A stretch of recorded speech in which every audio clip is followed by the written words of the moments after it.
Okay, let's start the show.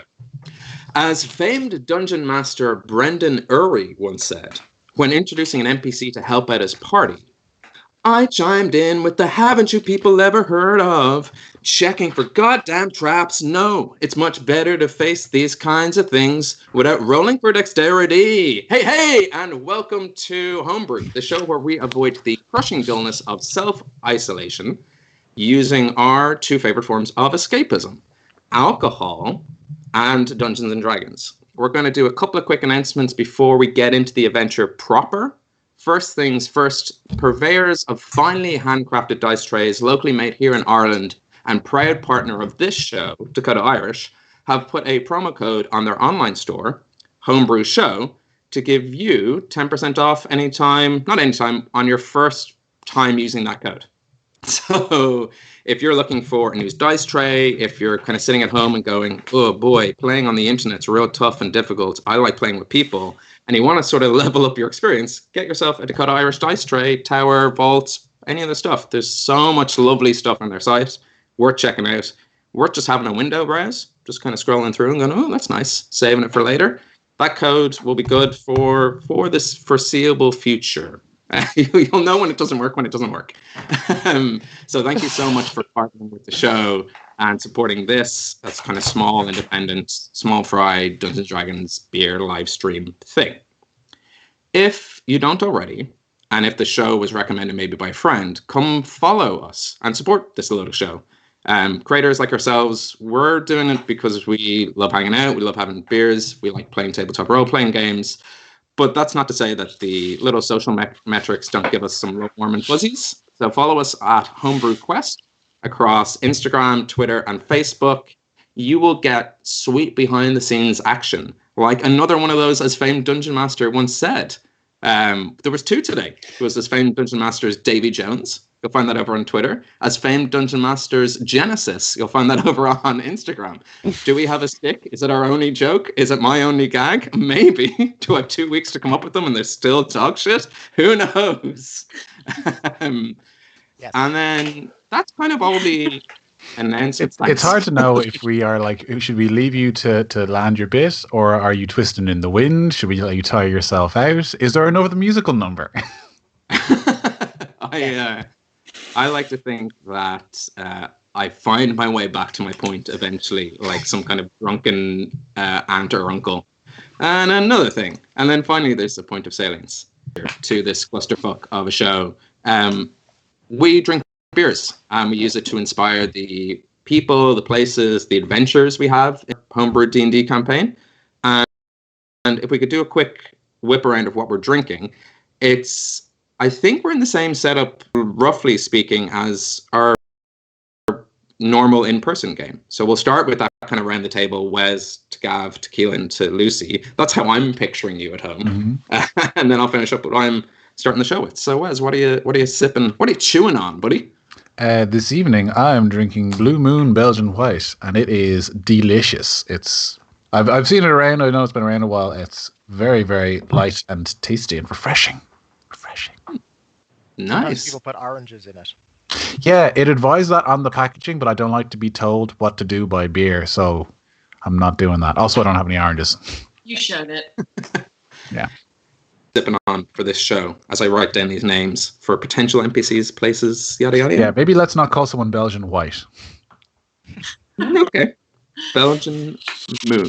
Blue Moon. Yes. Yeah. Cool. Yeah, what's in that little glass behind you? That's water, and this is Corona. Picks them up at the shop. Apparently sales aren't doing too well, and I thought I'd give them a little bit of support. It's important to help the small fry in these difficult times. They really need to get their name out there more, branding wise. So. Yeah. Big line. Yeah. I wonder if there are any house parties where someone brings out and someone's like, "Oh man, why are you drinking that? Like, you can't. My dad's sick. Like." So why are you having a party? With why are you going? No. He's just has a dose of the shits, like, and he can't. He's a very sensitive stomach. He can't be drinking that. Keelan, what are you sipping on? I am drinking a new beer, a Vocation Twisted Sour. It is a Valencia and Blood Orange Sour, and it is delicious. I like the can. Sour. Yeah, it's a lovely can.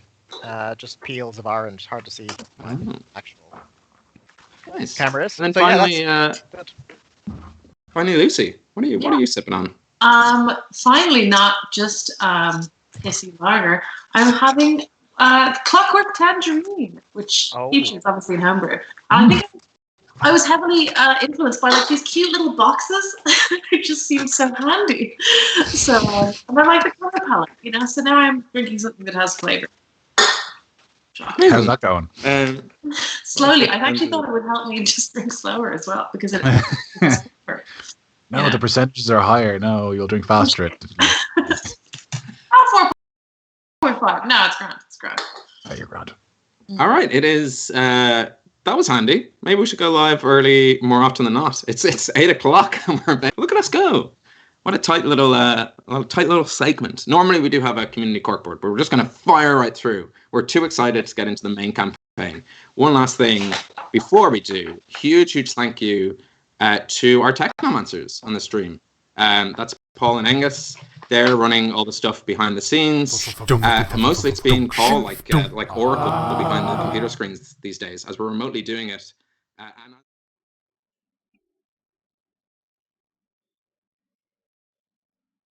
Try this out. Any chance we can do this? Yeah, and it's important to note that we went live 4 minutes early. That was specifically not Paul's fault. That was us collectively saying, let's do this. And Paul said, I don't know. I don't think that's a good idea. And we crashed into it. So the only technical fuck up is despite Paul doing his best. We're like, push the button. Don't be a wuss.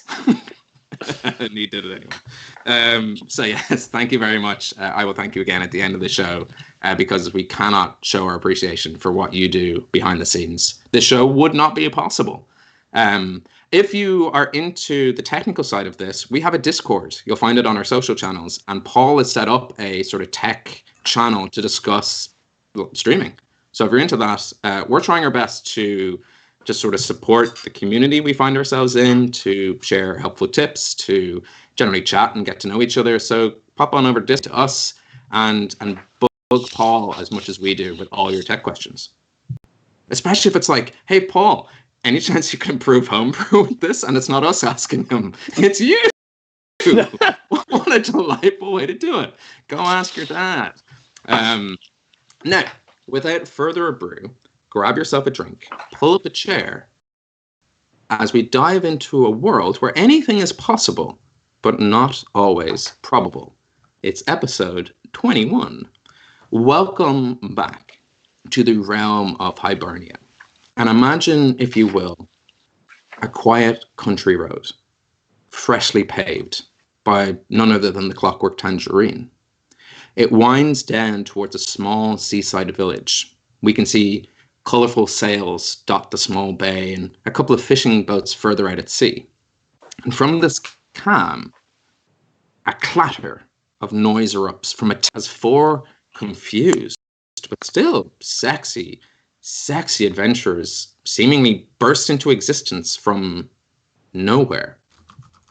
They wander into the town only to discover they've been made local heroes, saviors and protectors. They're legends. And this legend gives them their name. Huck's Punks. Huckspunks. And we follow Huckspunks a few days later and we see them hardened heroes carving their way across the dangerous Kilmaze Straits, weaving through the wreckage of ships less fortunate than theirs, in a nimble Galway hooker, captained by a deadpan, but ultimately lovable Firbolg. Their eyes are set on a fleet of 5 orc pirate ships. Madness, or pure genius, they set about sinking these vile and treacherous vessels one by one. We see the smouldering wreckage of the Little Ricky, a ship made of bones, its crew seemingly disbanded, and chalk one up for our heroes. But as we know, luck is a fickle thing, and the streak of lightning we call genius rarely strikes in the same place twice. Our heroes are surrounded. They're outnumbered, at the mercy of their captor, a hard-nosed female orc pirate captain of the Atlantean, son of the sea, and the ruthless but rational Fresh Prince of Bel-Air. Sorry, Fresh Prince of Kildare. Nice. TM. A display of martial prowess against the crew, and some quick thinking and smooth strike a deal, an uneasy truce. Find out as much as they can about the mysterious benefactor, the person behind the scenes of all this chaos, who seemingly collapsed the sea trade in Hibernia while constructing a series of interconnecting and weaving roads across the land, linking all the major cities in the west. The one known only as Rua, pulling the strings somewhere in the elven city of Driat. We see our heroes make their way into the city and start their investigation. And as Iggy, the naive but well-meaning bard, sort of shakes an uncomfortable feeling in her head, we pull back and see a shadowed creature watching from a distance, peering through the possible realms of clairvoyance. It's static. It's not getting through. And frustrated, they storm off. We find our heroes returning to the headquarters of the Fianna, where they're staying, of which Huck is an upstanding member. And after some getting to know the local squads and introducing themselves, well, some general city exploring in the city of Driat, they go to sleep. And this is where our adventure picks up. So in lieu of a recap, in which the players normally do to bring us up in the last sort of 24 hours or the last episode, for us it's been a couple of months. I think we've been doing Homebrew Isolation, which are these little one-shots, back when we were so hopeful that this lockdown would be just a couple of weeks and not a couple of months. So we've dived back into the main campaign, and if there's anything you four want to know, in lieu of a recap, I can just provide any refreshers. Happy to bring us further up to speed if there is any questions. If not, then we can dive right in where you guys find yourselves. Will we just maybe line up what our current goal is? Because I think we decided to pursue the stuff for Iggy, but I can't remember specifically what. Or did we just say we were going to? What was that? Did we get to the Church of the Dead or whatever it was? No, not the Church of the Dead. It had a better name than that. We did that, yeah. I learned some stuff in the library, but then Huck did get cursed when we arrived, and he got some of it lifted, but we were going to, before we go, and maybe help my village of this being attacked by a demon, that we might, fully rid him of his curse first, which I'm curious. I don't know. I can't remember the full story behind that. So we're going to the dead village or the dead forest. Yeah, you were told in the Temple of the Dagda, the Temple of Life, by a woman called Cobra, an old elderly elf, that 3 days travel north of the city of Driat, we will come across a dead village which surrounds a single birch tree. And that Huck that there was a heavy secret bearing on his soul that was sort of pushing down this curse, meaning that she was unable to fully lift it. And he would need to rid himself of this secret before she could help any further. So to travel to this tree where such a ritual could take place. Crap. Yeah, it's dire straits. Yeah. I mean, I was all gung-ho about going to the birch tree. Forgot that I have to reveal a heavy secret in Huck's soul. Great fun. Great times. Yeah. It's a natural progression between we're now properly a year into doing this live stream and able to celebrate this campaign itself, and a year of doing this every 2 weeks. Some people might say, hey, the DM, he's learned what plot is. So instead of just fluting around and being like, here's a monster, go fight it.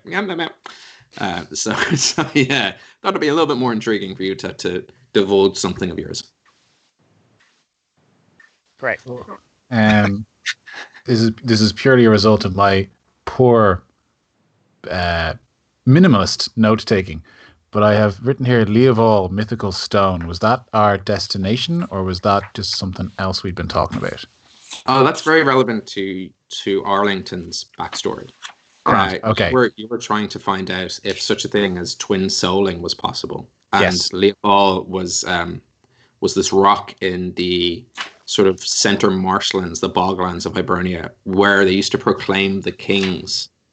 So if there was a high king of Hibernia, the rock in and of itself would announce that king. And one such was Milispania, son of Eramon, the first elven king of Hibernia. Yeah. No, I have all that. There's a whole page of that, and I was like, shit, I don't remember any of this. I was trying to put it in context of the dead village, but now it was separate. That's completely fine. Good. I'm completely on track now. I'm all on board. Yeah. So you all awake in your respective dorms, lodgings you've taken up in Ars Novena, the direct headquarters of the Fianna, an organization sworn to protect the natural order of Vibronia, of which, Huck, you are undergoing your trials to become a fully fledged member, and what you've done so far has earned you quite a level of respect. As both bards and birds fill out a dawn chorus, you feel the gentle silver morning light cast itself across you, and it shatters into a million different colors as it passes through your window pane. You're all relatively early risers, and as you make your way down to the mess hall, you can see it's a bit busier than you'd expected. There's been some returning bands of Fianna warriors, usually travel in troops of 3 or multiples of 3, and they're filling in their colleagues and friends on their recent adventures. You do notice the champion of the hunt, the kind of de facto leader of this organization here, Abby de Vauclair, speaking to an incredibly well-dressed male elf. Everyone seems to be giving them some space. They're in a hushed but sort of heated conversation. And Arlington, you specifically notice a large gathering of maybe 20 or so elves just out through the windows of the mess hall in the athletic fields at the back of these headquarters. You can tell from the way they're dressed, they're not all Fianna. It seems like whatever they're up to, some locals come to join in. Some are holding training weapons, they're setting up some training equipment, and as your kind of gaze passes through them, you notice at the front of this group, in the direction they're all facing, sort of tall elven man who seems to be organizing them into a relative sense of organization. Seems to be bellowing out loud, and this even carries through into the mess hall. I'm about to sneeze, so don't worry. You can't go. Was that real? Procedure. Yeah, genuinely. Yeah, that's not me acting. Something overcame me. It's still here. Okay. this character just got a cold. Embrace it. He bellows out. All right. We'll wait another few minutes for any stragglers and then begin our morning stretches. And the morning, as they say, is yours. You can kind of go about your day. As I sneeze more.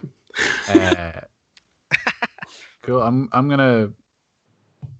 Yeah, if people are still getting themselves assembled, I don't feel the need to drag everyone with me. I'm gonna. Yeah, I'll address the group. I assume we're all up having breakfast, or we're all just up and about. There seems to be a commotion outside. I should probably see what's going on out there. There's some interesting looking individuals. They don't seem to be Fianna. It's always good to make friends in a new city. If we get, jumped by guards again, Friends, you say? Well, I'll just head over now, and you can join me if you wish. I'll go check out some new friends. Yeah, I thought that might grab your attention. Yeah, I'll see what's out there. Right. Yeah. Rian, remind me, you're bald with a mustache, but there's been multiple times when that mustache has come off and back on. Are you currently mustached? I don't know if you shaved it or if that was just a mustached. Yeah, I think I would have taken it out of its cover in the morning and just put it on and then just gone fresh mustache. I love the smell of mustache in the morning. Nothing like a new mustache. Yeah, is it a new mustache every day? Yeah, fresh out of the package. Yeah, apparently. He's on a subscription service. He gets a new mustache delivered every morning. Yeah. And given constantly changing a dress, it's so much upkeep to keep that subscription active. There's sort of now I'm on ship. familiar sense the letters that come with the mustaches, being like, "Hey, buddy, hope you're enjoying our service. Have you considered paying more for our elite mustaches? Here's some of the benefits they might bring. You'll get 10% off your first elite mustache. Your pal, Mustache Company." They should be called Vocation. Cool. Yeah, I'll head outside to. I'm gonna ask this guy who seems to be in charge and just kind of, just try and size him up and introduce myself. Yeah, sure. You want to wander over? Has everyone gone? Brian, I don't know if you went with the group or if you hung around in the mess hall. Either or. all works for me. I just need to know for general purposes. I think Gav's getting a bit of a delay in audio from his end, so I would think for safety, let's assume he's with us until he specifies otherwise. He is a sneaky man, so he can be both multiple places at once. You wander up to the gentleman at the front of this group. Seem to be wearing sort of loose green clothing, fabric that allows for a little bit more freedom. They're not built, but they're athletic, like a long distance runner. Spry. Yeah, they have short, cropped hair, sort of freckled skin, and they seem to be doing some stretches as well. And they spot you and go, "Oh, here to join us for the morning." What's going on here? I'm curious. You all seem like you're getting ready for some activity. What's happening? Yes, well, we started doing this by ourselves. You might have heard the rumors around the town. We do a little kind of training exercise in the morning, just loosen the limbs, get the blood pumping, embrace the day, see what comes our way, and well. Oh, they're a yoga group. I've heard about this. They're a yoga group. They get up early and bend around. It's actually very good for you. My brother, he's my twin. He's not actually here this morning, but I'm running it. He's probably off. He does his own stuff down in the shop. But I started doing it as part of the FINA. People started joining. Local people started coming, and it's just become a nice little bit of activity we all do. Well, what actually is the activity?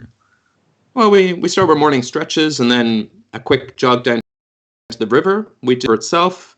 Occasionally we might go for a long row if the day is in there, and then sort of dexterity drills, strength drills. We do a bit of sparring. I make sure that people fight with weapons they're not familiar with. It's important to know that it's more about an understanding of movement, of kind of flow, release, push and pull. And what I want to instill in both my troop and the locals is that it's not the weapon that makes you a skilled fighter. It's you, an understanding of yourself. You need to unlearn maybe some bad habits from relying on certain tools, and then learn how to apply good technique across all tools. One of the main reasons for the FINA is that in the wild, you don't always have space to swing a sword. So a sense of preparedness is important.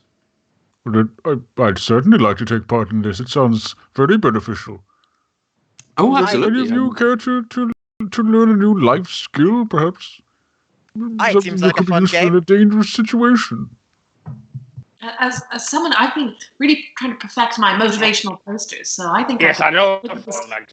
Kind of go along and sort of cheerlead, test out which sort of phrases or characters kind of get the best results. So maybe I can just be supportive. Is it just going to be all different versions of everyone dressed up as Rosie the Riveter? Yes, maybe hanging from a branch, etc. Yes, hang in there. Well, we encourage that you go at your own speed. There's no reason you couldn't take part if you really wanted to. But if you want to sit this one out, then I understand. Going at your own speed is a great phrase for a poster, so I might steal it. I presume you're from the Scholastic Bardic School on Bard Skull up the road. I actually go to another school, another town. Similar, yes.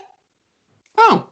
Well, you're more than welcome to kind of carry on. I would just ask that you respect, should anyone feel uncomfortable being watched while exercising, it can be quite a revealing position, sweaty, red-faced. Some people get a little bit puffy, and I know while I try to encourage a lack of vanity or ego here, that we do respect that people's personalities might be on display.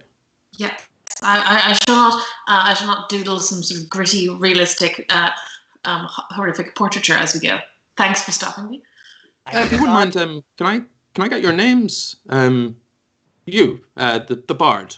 Yes, I'm Amy. Hello. Oh, lovely to meet you. Thanks for joining us this morning. The little halflings. Who are you calling little? I'm Huck.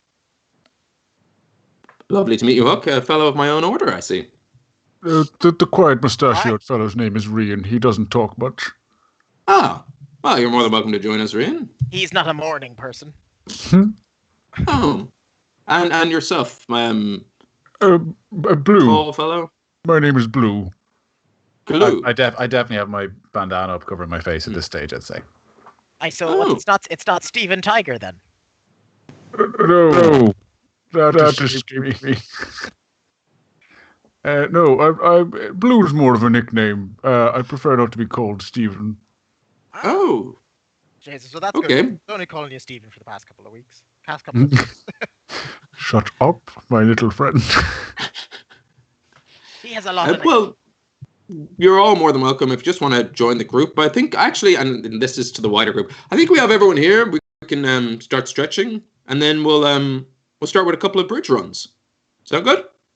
Sure. And you notice that there is sort of shields and swords and kind of tower stuff either side of the fields. And as you all kind of do your stretching, I'll roll I guess trade athletics. It's not even you're not taking part. You can roll a performance if you want to see how good your sketches are. I can do that. Yes. Daisy's tone is like, I've outsmarted you. I don't have to perform an athletics check. This is great. Yeah, I see your tricks, man. I rolled an 18. Lovely. 9. 9? Cool. Something. There's just training equipment clatters in the distance to make use of some of that, probably. And what did you roll? Do I have you there, Rain? He might have stealthed it out. That's okay. I'm sorry, my friend.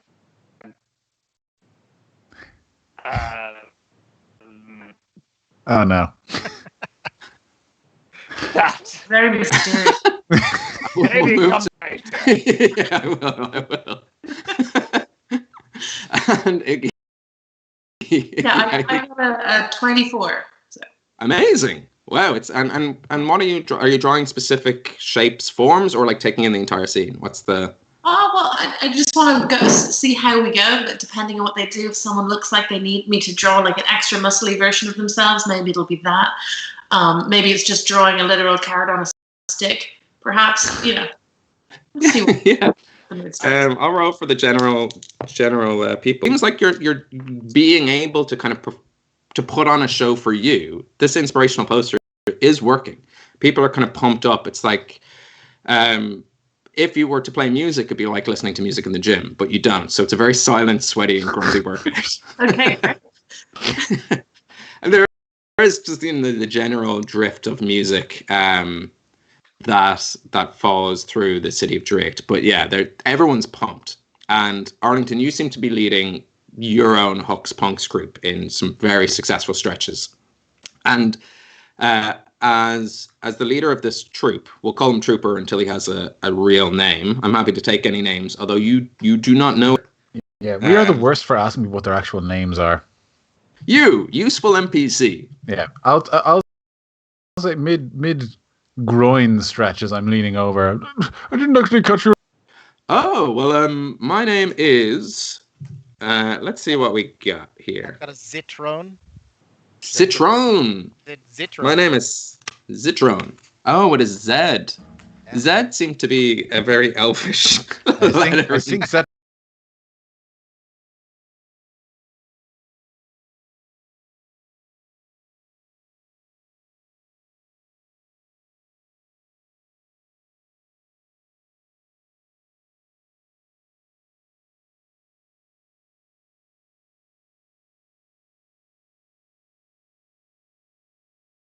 Twenty episodes. I thought you were just fishing for us to name someone after a beer.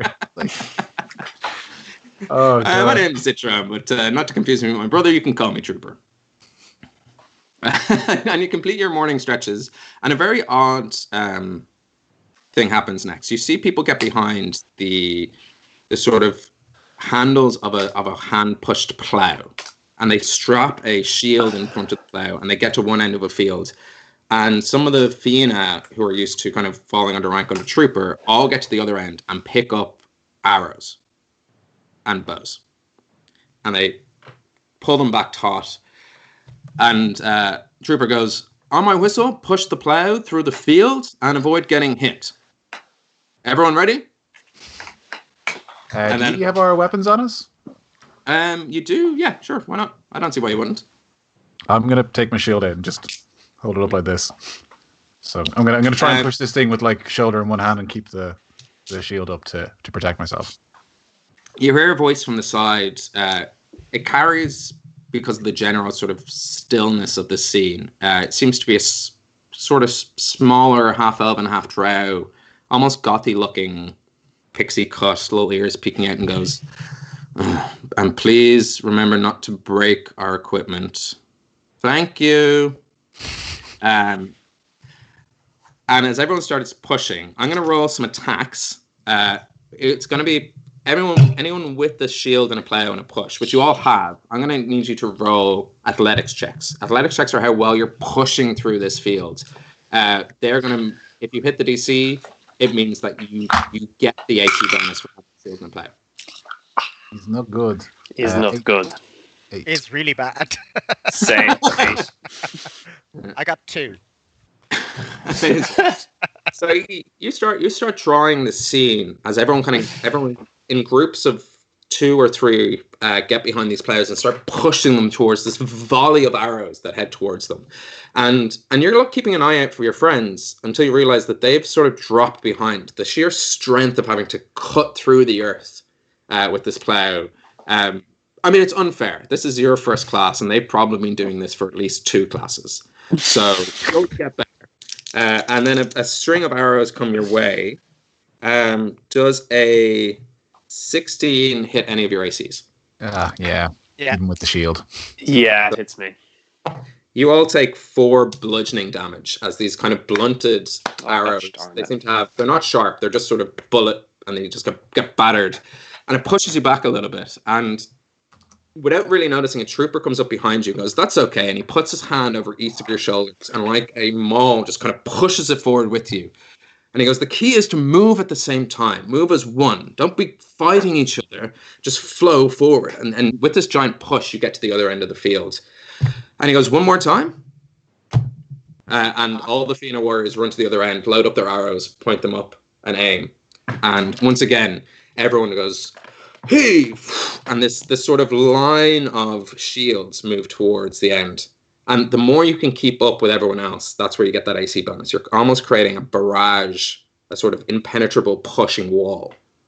So roll another athletics check. Iggy, roll a performance check. Because if the performance is high enough, this will give you an advantage. I'm going to sheathe my shield and start chanting "heave" with everyone else. Cool. Unfortunately, I will also roll better. 19. Nice. Iggy, how did you get? Part 7? 17? Oh, 17. Yeah, everyone roll with advantage. Oh, nice. Sweet. I am not As you rolling. glance and see... Still 19. 15. 18. Nice. Amazing. Iggy, you're channeling your magic, and it's not even like you're drawing and holding up your slate. It's just as you're drawing, it's almost projected around you, like a stadium. What's that word? It was just on my... Placard? What's the kiss cam on? What? Mega something. Yeah. Megatron? Jumbotron. Jumbotron. All I could think of was Megadesk, which is definitely not right. On a giant mega desk. On a Jumbotron around you. And you see yourselves kind of as the heroes you need to be. There's like sexy sparkles all around you. And you push forward. Again, a barrage of arrows come towards you. Only getting a 7. So you feel it, and you just hear this boom, boom, boom, boom, boom, boom, boom, boom, boom, as you push right through. You're almost inspiring everyone else around you as you get to the end of the field. You're dripping in sweat. It's probably this contained level of exercise is tough. You've never worked out as long. Most fights only really last 20 seconds, 30 seconds most. You're kind of in and out and you're done. Whereas you've been doing this for 5 minutes. Like your endurance is taking a hit. So I'd like you all to roll a Constitution saving throw, just to see if there's a sort of... It's unfair to give you a level of exhaustion because... because I won't, but it's more to flavor how exhausted you feel. That's a natural 1. Are you sure you don't want to give me that level? You're a Lightfoot halfling. You're going to break an ankle? Oh, I'm a Lightfoot halfling. It's not a natural 1. It's nice. 2. Yeah. Is it bad that I'm happy that worked out? Because narratively, it's so much better. yeah. Okay. It's a 10 for me. Yeah, I got a 14. Have you Oh, been no, adding, you're fine. did you add your constitution save either, Rian? Oh, 3. Yeah. Ah. God, Keelan, you're keeping I've me been on my helping you, toes. yeah. Yeah. You could be dead. I got 19 overall. Nice. This isn't the first time you've done this sort of bridge run plow technique. So you were kind of a little bit used to it. You're better in long distance, less in short Are you thing. calling Huck a farm boy? I'm calling him a witch now? A farm boy. I wasn't, but I am now. Country bumpkin. Arlington, it surprises you how tired you are. Like, you work out quite a lot, and then yet something about using your muscles in this way is new and fresh, and you're hurting in places you didn't know you could hurt before. Rain, you're fucking exhausted. Like, just fucking God. you are a puddle of sweat. Red-faced. The mustache is just staying on because you got some elite glue from the company that did your mustache. It's actually just cooked in on some of your natural. Yeah, I'm having to curl my lip like up constantly to keep it.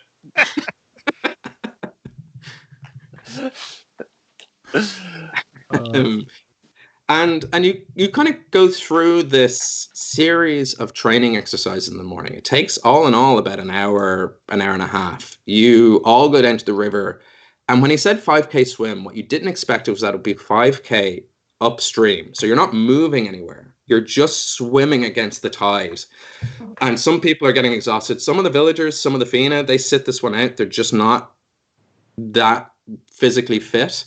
But it's just this constant barrage as you're working your. Is it like, as in, it's really hard to move up the river, or the goal is like you're not trying to move up the river? It's really hard to move up the river because how fast the river is flowing. Okay.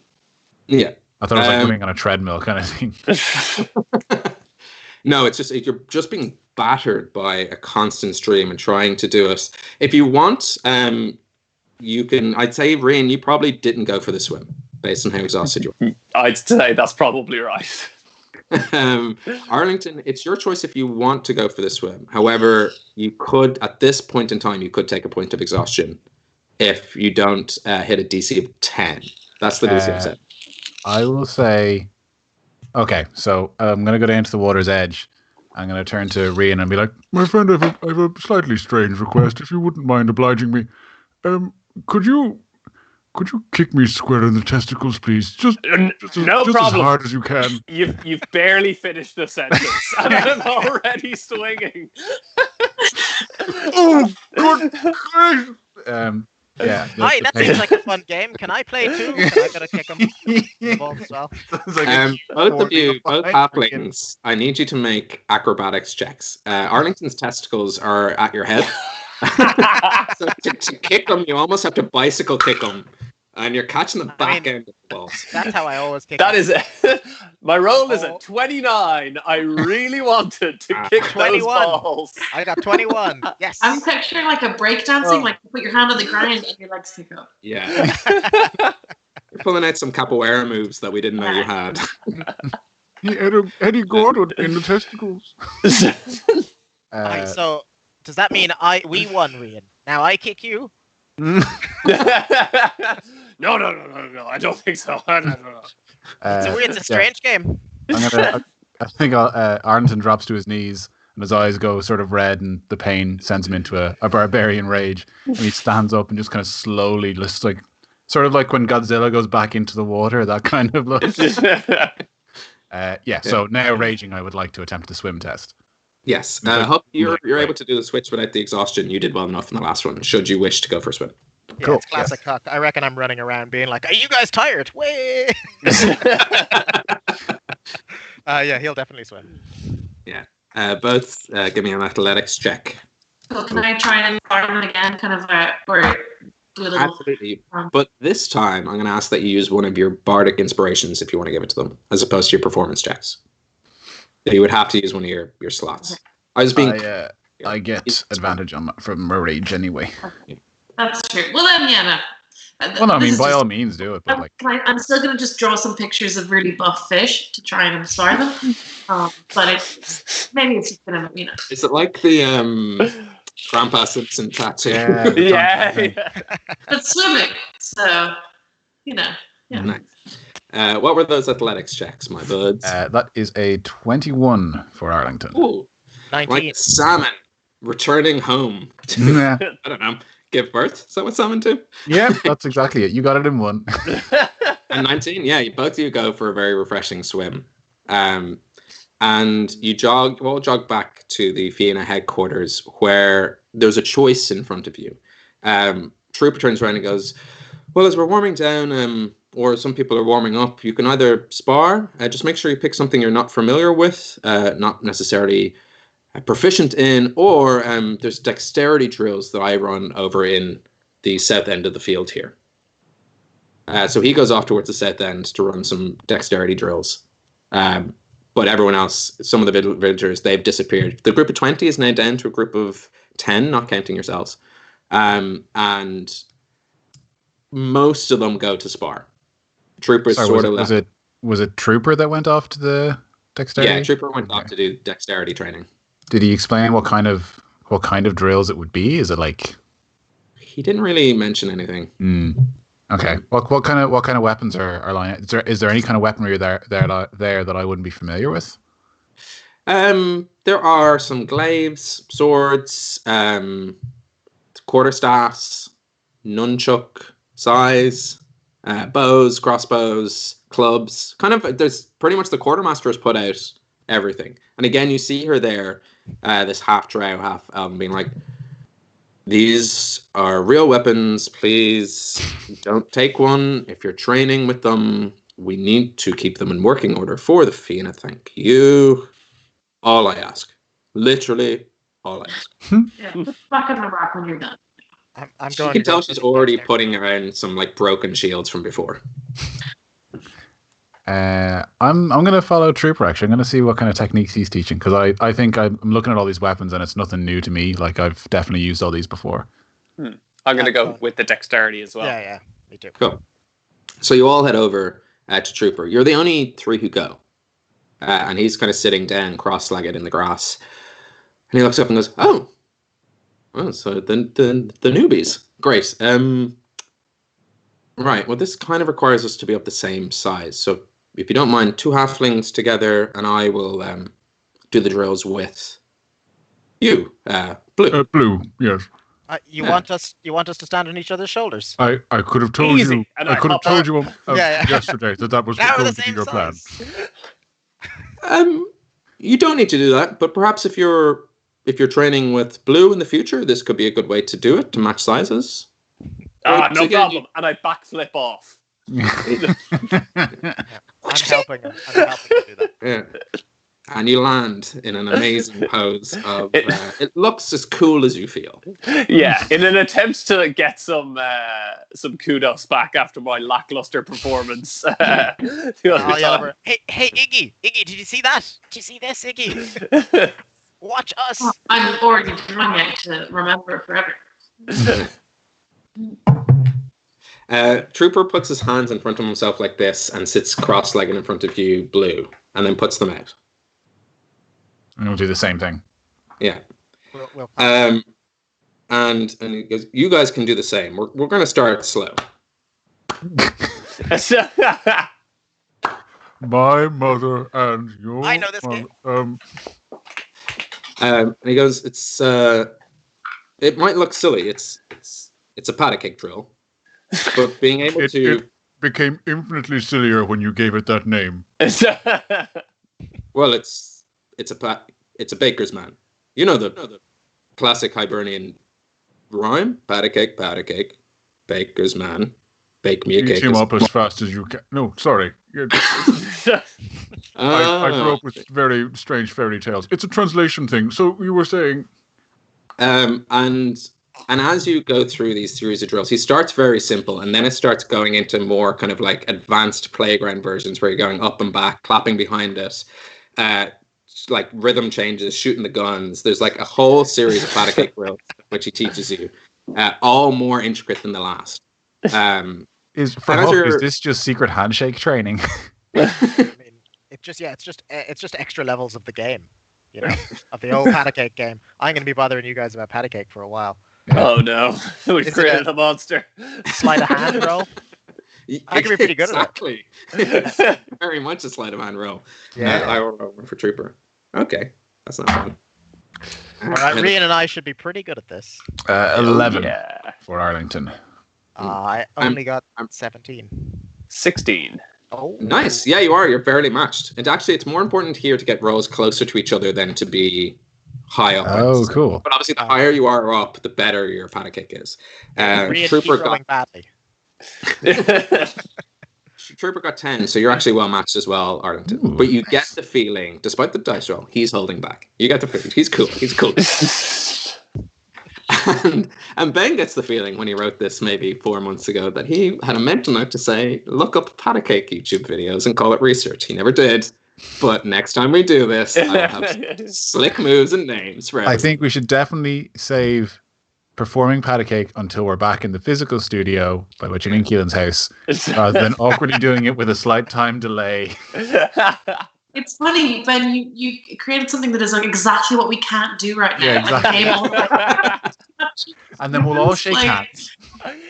Yeah. As opposed to casting magic spells and fighting dragons, something we can't do right now. Which we could do before lockdown, exactly. Chose not in Ireland, you can barely nip down to the shops without meeting a dragon you have to slay. Those are the days. New normal, no dragons, etc. Yeah. Arlington, are you still raging? No, it's been a while since. Like, I'd say it would have faded. I mean, it only lasts a minute. You're not doing particularly well in the patty cake, and you do feel yourself getting frustrated. And Trooper is kind of talking through it as you're sort of keeping time. And he's saying to you, I get the feeling you're holding back. Really, honestly, give me what you have. I'm giving it all she's got. I'm trying my best. I think there's more to you than you're letting on. It seems like you're simmering at a level, and I think if you can just break through that, you're not really. I think you weren't really giving yourself the proper training back there earlier this morning, and today. I saw it in the river with you. There was something in you, a flame. I'm going to stand up. I need another kick in the balls, friends. Gladly.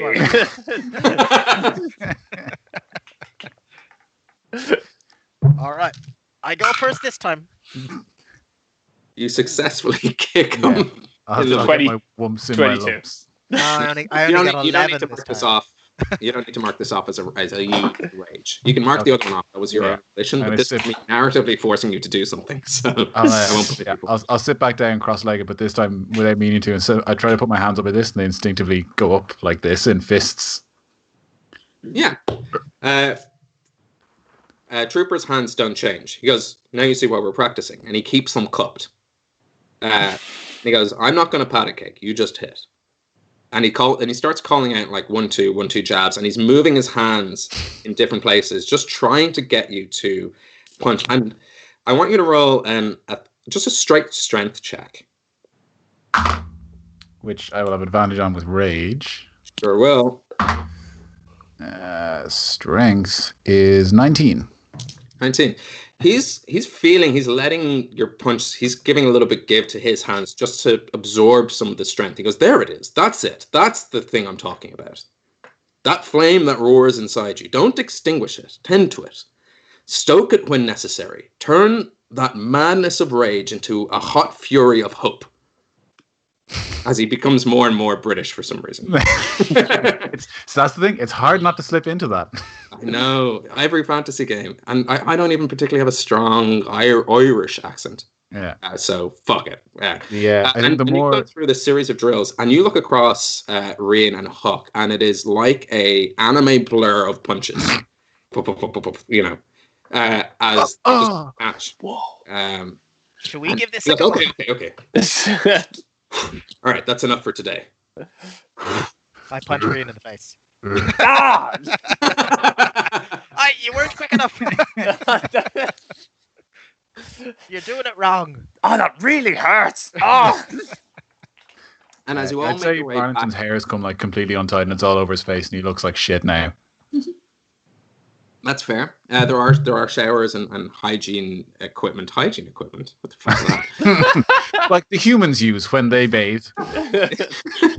You've got your pods to sanitize in. You all make your way back from the headquarters. It's still early morning. Like you got up sort of at dawn and you took part in this training. And after completing troopers training, you all find yourself a little bit more flexible, versatile. Arlington, you in particular, you find yourself more adaptable to the variety of situations that might come your way. And you think that with some morning training kind of every morning, should you wish, you could sort of adapt and swap out your fighting style for anything that comes towards that day. And two of you, you both gain, if you don't have it yet, just for funsies, and I might rescind this later because it could be over OP, proficiency in either athletics, if you keep this up. Now, you have to be narratively keeping this up. Athletics or sleight of hand, depending on whether you pat a cake or whether you do like morning trainings. Iggy, sorry. Wait, so if this works, is every morning going to be the lads doing patty cake? Yeah. Iggy's practicing her I art. very much enjoyed. I think Iggy really enjoyed helping when in that thing, and like, I think it's all just giving her more confidence in terms of what she's able to do. Sure, if nothing else, Iggy will have gotten better at, moving, drawing things that are in motion. Yeah, there you go. Yeah. Actually, that's a good point. There could be something there. Let me think about that for battle situations in which that will give you a narrative advantage there. I'm going to rescind what I said about proficiency. Advantage on skill checks like sleight of hand or athletics for a certain amount of time after you do it in the morning. Okay. Yeah. Because for Arlington, it's actually not that big of a deal. It's just like one of his fighter maneuvers becomes a different fighter maneuver. So it's like nice to be able to give yourself that kind of reroll advantage. If you're like, right, we did pat a cake this morning, so when I'm doing sleight of hand, I can do this. Or we did some training this morning with Arlington, so everyone gets advantage on their first couple of whatevers. We'll figure it out as we go along. You remind me, and that's how we'll figure it out. And as you make your way back to the headquarters, kind of grab yourself any food if you haven't eaten already. One of the members of the Phoenix comes up and goes, Are you Huck's punks? Aye, that's us. And I turn around and show my cake. Sadly, yes. Make a billow with Huck's punch, yeah. There's a couple of horses outside. They were dropped off from the pet companion store up the road. Aye. So they must be for you. Setting off on a big adventure, are you? No, not a big adventure, just your regular old adventure. Pretty standard adventure, nothing too crazy. I mean, how really exciting call could it a an birch adventure, tree be? We don't like to brag. We're Huck's punks. We're kind of about downplaying things. Oh. Not me. Best of luck on your adventure. Sure, drop by the quartermaster if you need anything before you go. Looks like you're pretty well equipped, though. Yeah, we're pretty good. We might drop by. It couldn't hurt. Yeah, I'd like to see what's going in the quartermaster's chamber. The master of the hunt told us to go, so it'd be rude not to have a look. Well, best of luck. Oh, there they are. Just going to join my friends. Hey, 12s! And then this elf goes, one of 12 walks back to the 12s. I meant just Huck's punks. They seem like cool. There's only 4 of them, but I guess if there was 8 more, they could be 12s too. Is this person based on someone who wronged you in the world or something? No, just the most different accent I could think of to treat. Hey, it's me, just a clumsy old man, more of a Hanna-Barbera character than anyone you need to spend time on. He was an old man, because age did not come through. Useful for my age, being a 12. Extremely good. I would die for this man. The city's under siege. Please, protect us. Very good. Yeah, Okay. that seems like a natural close to what I narratively call beat one. Day, as they say, is yours. I don't know if you're in any rush to take part in Huck's backstory. I wouldn't be. Snorefest. But I think is it still? It's still like late morning, is it? yeah, it's only like 9. Yeah, I think we've got loads of I mean, it's a day and a half. We should ride, I probably wash up, get ourselves ready, and hit the road to the dead village. Meeting our horses. That birch isn't going to nourish itself. Well, that phrase has never been more true than it is today. So the way the quartermaster's place store is that I wanted an in-world area for you guys to be able to request things from the player's handbook or any of the books, and they could order it in for you, and at the same time sort of take out sort of rations and supplies should you need, to sort of just gloss over while you're in Drakeed and anywhere there is a Fianna headquarters, things like travel rations and fresh armor, small stuff like bundle of arrows, bundle of bolts kind of thing. There is stuff for sale. You can buy healing potions, a variety of oils and flasks at a cost, but it's there as a general kind of like bump up, much like a long rest just kind of resets you back to 0 or full health. This is there just to be like, that's just it, sorted. And this particular quartermaster, who has yet to have a name, so let's give her one. How about Sour Susie? Oh, poor Sour Susie. Or poor Susie. I don't know if she was given that name by someone. No, I don't know. She's given a finger on the can. She's a mermaid just giving a flip in the fucking bird. Bam! Sour Susie. Yeah. It's a shame we didn't go to a brothel instead. That would have been a good name for the madam. But if there's other names on the table, happily take a different one. But Sour Susie is what I have here. I like it. Sounds good. I like Sour Susie. You recognize Sour Susie. She doesn't introduce herself as such. Just Susan. And then someone walks by. See you later, Sour Susie.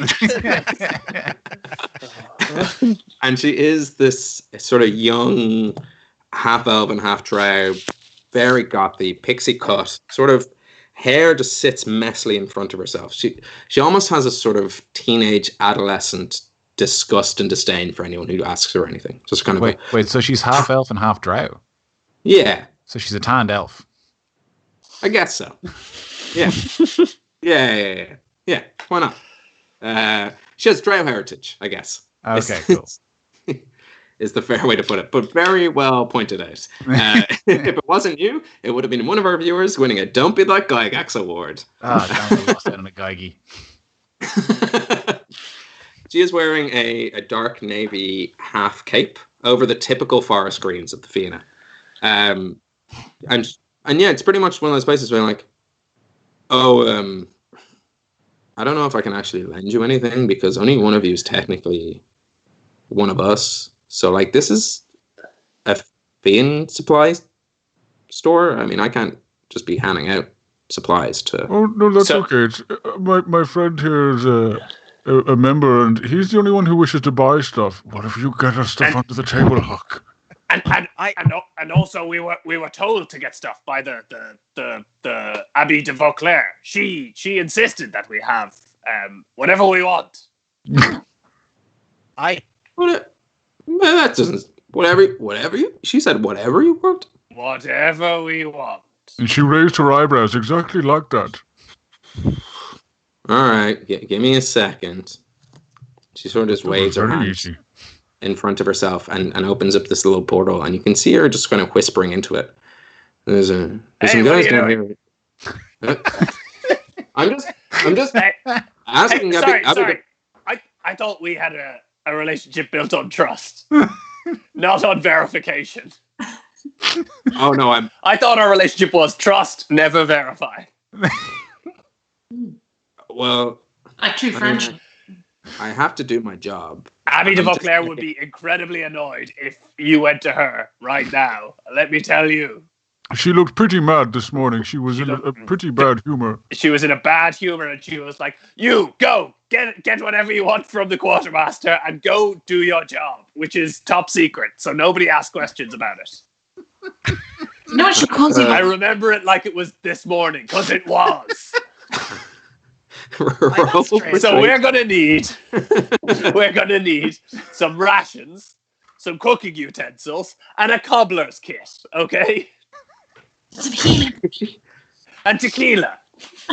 I said healing potions, but also tequila. And healing potions. Tequila potions. Which I want to buy. But yeah. It's a really good cocktail, healing potions tequila.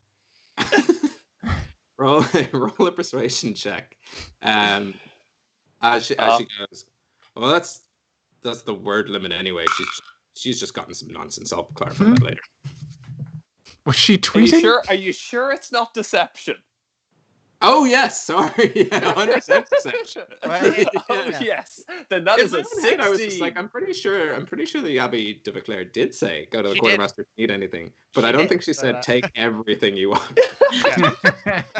And she didn't mention anything about cobbler's kits or tequila. So 16 total. 16 total.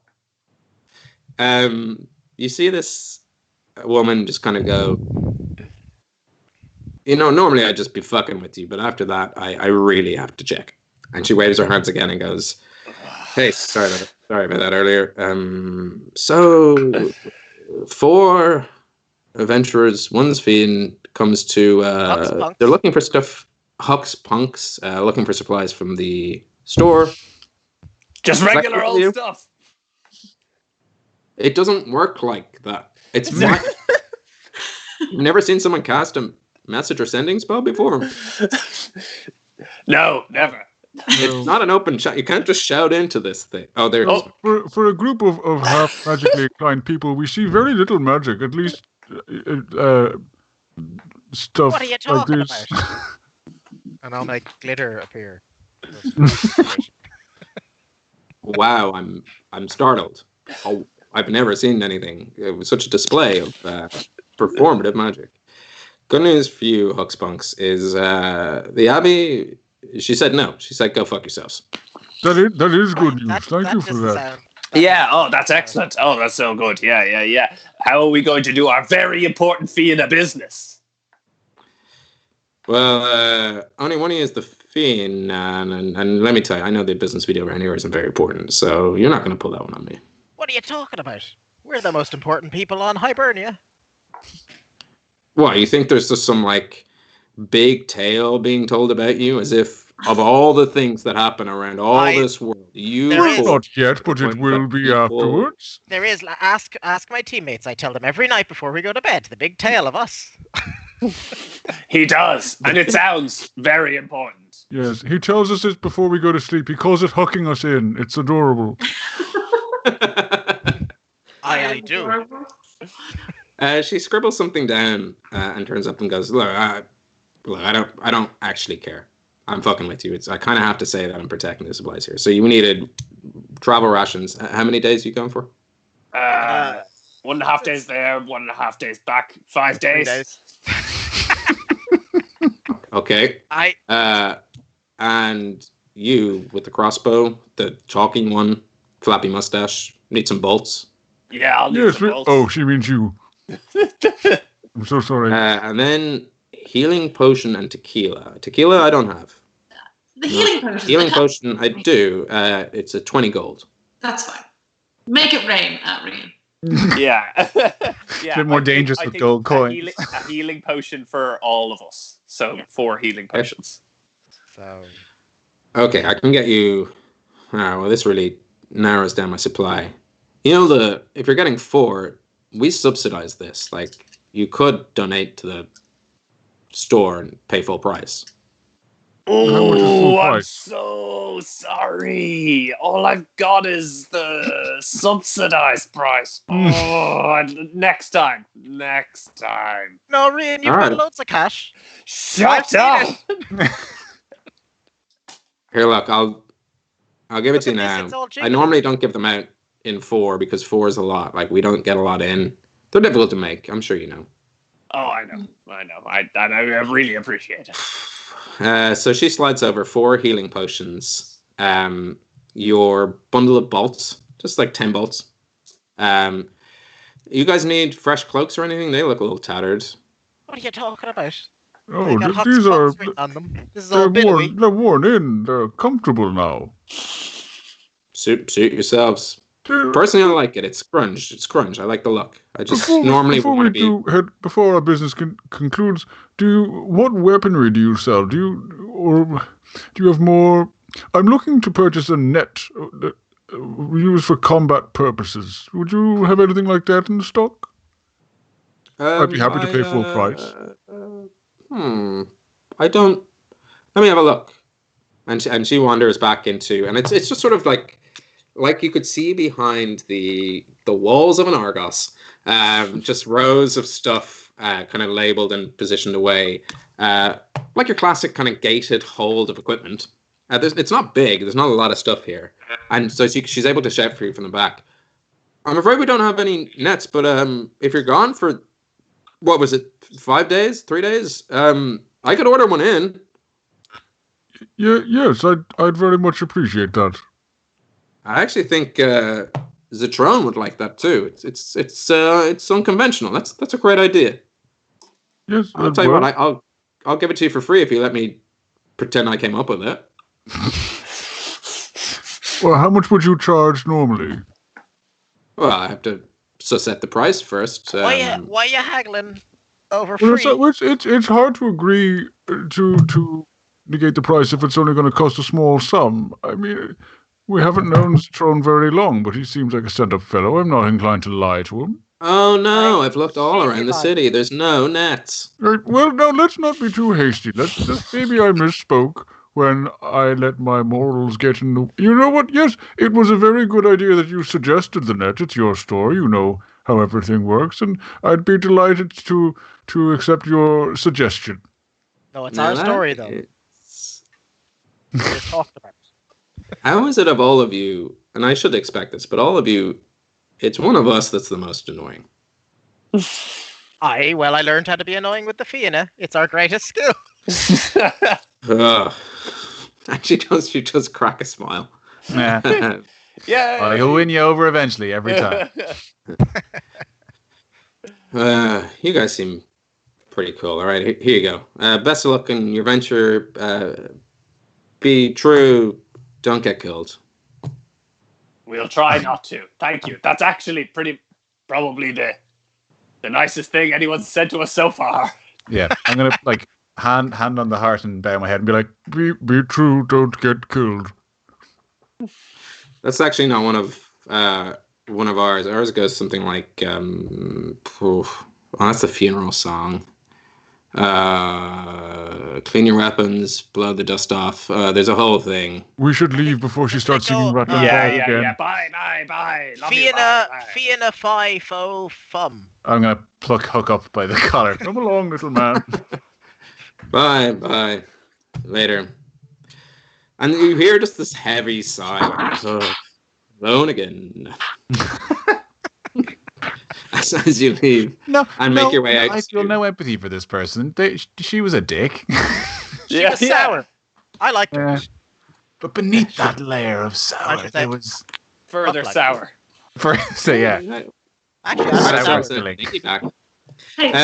you make your way out to the front of the headquarters, and you see 4 horses lined up for you, we are going to tease the audience with what a reveal. What do these horses look like? We're going to take our part 1 break here, just before we shoot off up the road north towards Huck's backstory. That's not what the road's called, but it might be one day. And we'll jump in with what 4 of your horses look like. In the meantime, thrilling cliffhanger. What could these horses look like? Are they even horses?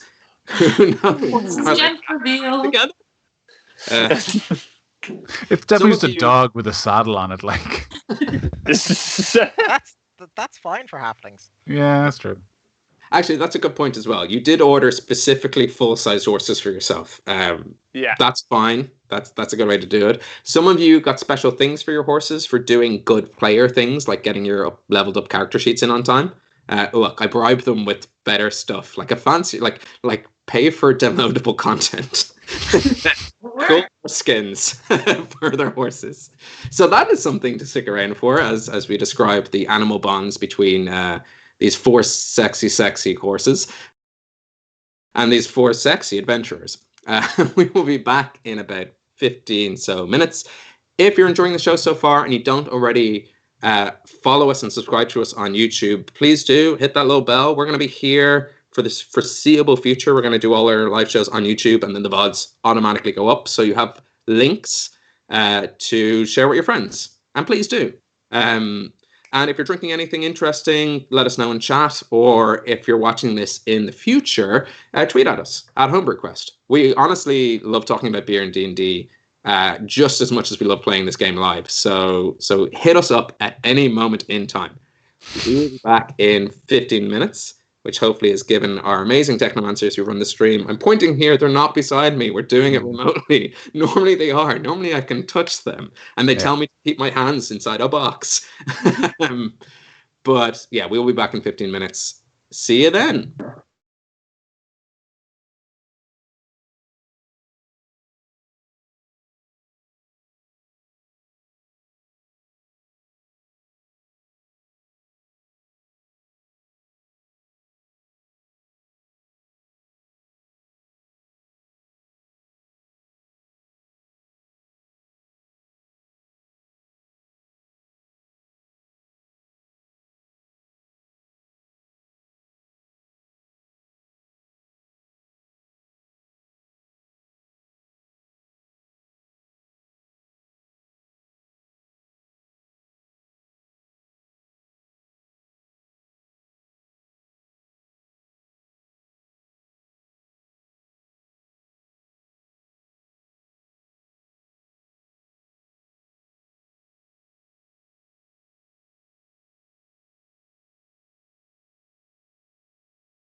Hey! Welcome back to part 2 of Homebrew Quest, the show where we use alcohol to inform the decisions we make in a game of Dungeons and Dragons, both literally as we get drunker in part 2, and in-world canonly, as we name people, places, and things after the things we're drinking. The adventuring party have just left hanging out with Sour Susie, who was brought to us by Lervig from Norway. Very tasty sour Berliner Weiss. Really enjoyed it. I'm on a lot of sours tonight. Got a couple other sours. Got alternative facts from O Brother. One of the White Hag Pukas. Keelan, I believe you also have a Puka. Yeah. And yeah, a couple other beers. We're going to dive right in to where we left off as the party make their way out of the headquarters of the Fianna in the Elven city of Dreet, which is sort of this large, almost factory-looking treehouse. It's upwards of 13 stories, and then there's this intricate tower that just disappears into the tree line. It's very blocky, industrial looking, but it serves its purpose as a sort of giant dormitory for all the Fianna warriors who are here in the city, and provides a simple community hall, athletic fields, and sort of training center for these warriors. And as they walk outside, there are 4 horses hitched to a post. These are horses that the party berated to friendly twin shopkeepers about by showing them crude and lewd nude photos in a sketch pad, just bullying them with sexiness to give them a discount. And so the discount was given. So as we walk out, I've said to the players, they can describe their own horses. Let them infuse it with a personality, the type of saddle, the type of blanket it might wear, color shades, attitude, whatever you want. So starting with Rian, as you make your way out of the Fianna, and it's less so that you know that this is your horse, and more so that you know that there's 4 horses, and it's just simply a matter of dibs. And as the fastest gun in the West, you call dibs first. I dibs the closest one to me, and then upon closer inspection, find out that it is very much a discount horse. So it's mangy, it's missing hair and teeth. It's got flies all around it. It stinks. Its saddle is like fresh leather. They gave me like a nice saddle and reins and stuff like that because the horse itself is so dingy. Yeah. Anything else? No, nothing else to speak with. Its disgusting odor is the most obvious thing about it. Can't wait to travel with It's all I need to know. Make a animal handling check as you saddle up to this kind of animal handling. That is an 8. And it just sort of kind of like nips at you, and like it doesn't really know between you and the flies. To it, it's just small grievances. So you eventually manage to scamper up with a quick kind of like look over there, and then up on top, and you are uneasily on top of this. I wouldn't call it a menace, but I will call it a vigilante. Okay, yeah. I believe I'm going to form a strong friendship with this horse. Yeah. Maybe it just needs a nice brushing. Who knows? Huck, as the next in height. What horse would you like to take? I am taller. The next horse, the white one. It's a pale white, not actually grey as horse people call white horses. This one's actually white because I got to pick. Cool. It's probably a little run down, maybe on the edge of being middle aged for a horse. Don't know what that is. 10. 10-year-old horse. Sure. In Hibernia it is. Yeah, exactly. And he's just looking a little thin, but otherwise fine. Maybe a bit tired. Not smelly at all, really. Not by comparison. No, yeah, I can only smell Rian's horse, so I don't know how. It's so overpowering that I don't know how much my horse smells. I hope you don't mind, but I'm picturing a white horse, but because it's kind of middle-aged and thin, like it has a sort of like Commissioner Gordon mustache, and it's like one day away from retirement. Yeah. Okay, cool. It might even have like gun holsters, but they're just regular straps. Just on this horse, it looks like a cop who's just waiting to be given table work. Does not want to be out in the field. But that's your cop. I mean, that's your horse. Arlington, not in order of height, but in order of where I looked. What is your horse? Yeah, I think Arlington's going to walk up to a horse that looks kind of poorly kept, like scraggy hair or whatever. Before you continue, these people did not rip you off. You paid good money for good horses. No, I'm thinking. No, but that's the thing. This is what I'm thinking. I'm thinking he's going to go for the physically largest horse. Okay. Like I think it's kind of like the ones from like the Christmas Budweiser ads.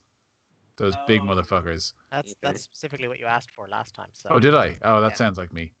Yeah, one of those. But it's like he hasn't been combed, so his hair is kind of like a bit thick. But I imagine it's like because no one can really get close enough to comb it out, and he's got like kind of very wide eye. He looks a bit wild and untamed. So I reckon he was maybe trying to be passed off as like, ooh, this very exotic horse, but it's because no one really wants to ride him because he's insane. Fair. You're the first, I think, to describe the horse as a he. So very important question. Dong size? It's hard to see from here, which is not a great sign. Okay. I'd say not hard. Gotcha. No, I'd say he's shy, but also quite shriveled. I'd say. And shriveled. That's the way we like him. Yeah. All right. And to take us home in this horse cavalcade, Iggy, what is your horse like? Oh my god, it's the only one left. But it's also exactly what I thought it would be. Iggy is gonna. I mean, I think she would have been slower because she's sort of maybe walking and kind of trying to like, which one is speaking to me the best? And then just so happened the one that was speaking to her the best was the one that was left, which is very useful. She immediately calls her Estrella. Ooh. Sounds like I can't remember if we had. I think we've had other characters called Estrella, but no, that's a horse name. That's a horse ass name. Yeah. One pronunciation. I think it's Estrella. Because the double L in Spanish is a Y. Estrella. Estrella. Listen to you. That just sounds like an Australian talking about their home country. Estrella also sounds like a lovely horse name. Well, it's a grey, kind of a grey and white freckledy horse. It's quite big and strong. And I was thinking, I don't know, it's for when you said we get some extra things for the horse. I was hoping that this horse would have maybe a saddle that could take two people, so like a bit of an extra. Are you picturing Iggy on the front cover of a romance novel with someone behind? Yeah, exactly. Yeah. I'm finding a husband on this trip, I assume. That's Iggy's mighty quest to find a man. Yeah. So just a lovely grey freckledy horse. Yeah, that sounds amazing. So of all the things, go ahead. Of all the things in your infinite imagination of what your horse could have, a 2-person saddle is what we're settling on. I have also meant to ask you what are there particular magic-y things that to add to horses? But I didn't know. It's too late now. 2-person saddle seems to be what we're settling on. So, well, I wrote down a bunch of things. But no, 2-person saddle. Could have been a Pegasus, 2-person saddle. Right, here we go. Large saddle bags. Just you talking about boats. I don't want to get into my horse jargon. I do know that surcingles is a thing. So surcingles? A bunch of surcingles. What's that? Of course, like it. It's a thing. Okay, that one goes out to all the equestrians. Okay, there. Hi, Claire. Estrella, the big, strong, grey, freckled, 2-person saddled horse of Iggy the Bard. Taxi, yeah. I've come up with. I have a name for my horse, by the way. Okay. It's definitely Rattler. Rattler's great. That makes sense. Yeah. Both one of my favorite drinks and a good name for a horse. That's Commissioner Rattler to you, I think. Oh yeah, Commissioner Rattler. Yeah. Sir Rattler. Right. Boom. Anyone else have just Corona? Yeah. Corona's going to be with us for a long time. Excellent. All right. Corona the horse, and Arlington on the largest Budweiser horse. Would it be weird? I mean, I kind of want to combine this and call it Belgian Moon, but is it weird to call it Belgian anything when Belgium doesn't exist? Funny enough, Belgian Moon is what they call Blue Moon in North America. Oh, really? Yeah. It's a much better name, I think. Belgian Moon. I disagree. Let's say it's a breed and not a name, but sure, let's not get sophisticated. It's a Belgian Moon horse. Yeah. Okay, yeah. So I'd say maybe I recognize the breed as a Belgian Moon, and I'm gonna call him Mooner. Right. Mooner. Like one of my little jokes is to keep lifting up his tail and be like, Here, look, this is little potty trick. He's mooning. Huck loves that joke. So Rian is up on Corona, but Radler, Mooner, and Estrella, we need animal handling checks just to see how the first level of bonding with these horses. Okay. I think I should have disadvantage because I am pulling my horse's tail. Sure. Yep. Sounds good. I wanted to go up to her and kind of just like whisper it to her face, like, oh, I'm going to be your thing. And then I'm going to kind of try and grab her mane and just like throw myself on her as our bodies become one. And I did roll a 4. Okay. You rolled a 1. Brilliant. I got a 6. So not great. As you all, simultaneously sucker punch your horses as you're trying to jump on top. Estrella is used to 2 people riding this horse. You might get the feeling that this is the type of horse they lead around carnivals for children, as which a 2-person saddle is mostly seen on. So Estrella does bend down for you to get on. I don't know if horses can shrink like a crane. Yeah, they can kneel down. Yeah, sure. But you all relatively, it takes a little bit of time, but you successfully saddle up. They are riding horses. They're not going to cause too much trouble. A little rough and rare. You're not comfortable about this journey. You're beginning to think if the extra time you're getting from buying horses will be lost to the fact that these horses do not want to go in the direction you want to go. So, but maybe one day we'll make up that speed. We'll see how it all gets on. And as you set out from the city, you set off heading north. You cross over the river and you feel this sort of refreshing spray of mist as you head to the east side, where the main road in and out leads through the forest and towards the Chorus Mountains, far, far in the north, where the dwarves are known to live. Can I get a marching order just in general? It doesn't have to be, we can change it around if needs be, but just for purpose sake. I'd say Arlington tries to resume his usual post up front, but has a hard enough time getting his horse to go where he wants it to and is kind of trailing at the back. Cool. Arlington at the back. Up front, the highest animal handling check is probably Corona. Oh, okay, yeah. Then I'm up the front, but struggling to, maybe I'm too far ahead because I'm struggling with the horse. I think I'm going quite slow because I'm really not doing this well, but I'm also like a dog, letting it oh, you want the grass? I don't want to interfere. You do, you. And that really affects your speed. So maybe we'll do a kind of 2x2. You gallop out halflings and non-halflings, Rian and Huck up the front, and Iggy and Arlington taking up the rear. And it's tough going because you're trying to keep control of these horses, but also the road immediately outside the city is busy with merchants. You can see them pulling carts and wares into the city. It actually strikes you all as a bit of a curious sight because you expect in any big city like this for the docks to be busy, but for the main roads to be busy is a bit of a novelty. You look around and everyone seems to be relatively happy. They're kind of generally going about their day. And from what you've seen riding through the city, it seems to be booming. It is a good place to be and live at the moment. And it's a welcome change of pace compared to the atmosphere you left in Inish Bay, which was sort of on this cusp of recession almost. It was shops were closing down. People were putting last-ditch efforts into shipping some wares and trying to make that final sale. And yet Drake is doing well.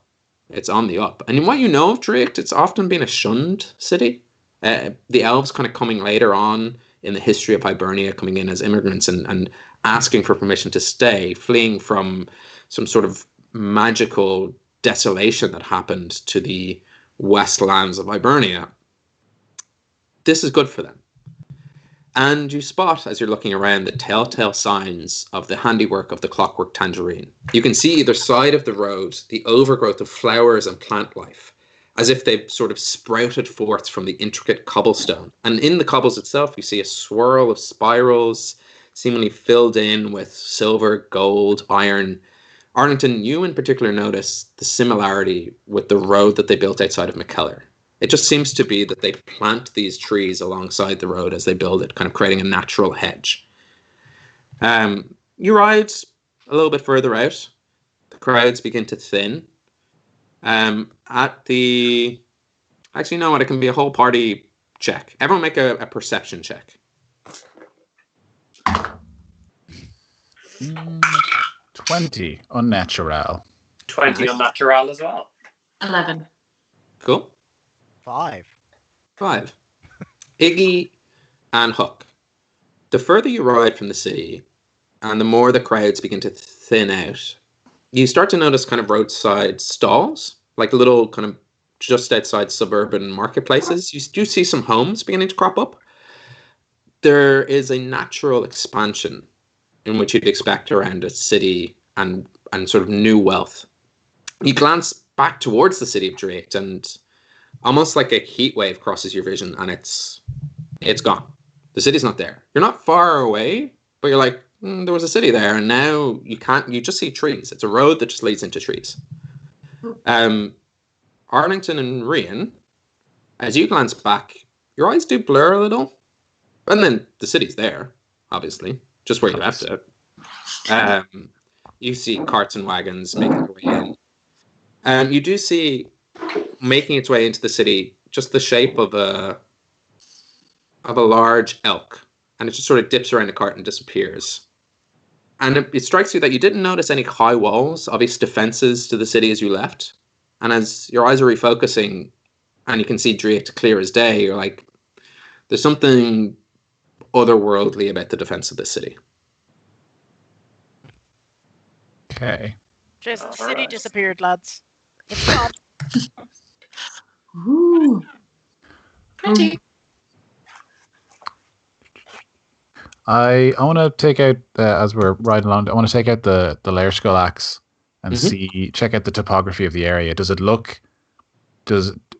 topography look right in accordance with what I can see with my eyes around me, or does it look like maybe I'm seeing things that aren't there, or something like that? Yeah, that's a good question. Roll a survival check. It's not a particularly high DC, so don't worry too much about it. And yet, 7. That's still enough. Yeah, you're looking into the sort of carvings on the layer skull axe, which follow you like a little GPS. The river is there. The main road isn't. You don't see any kind of man-made, for lack of a better fantasy word.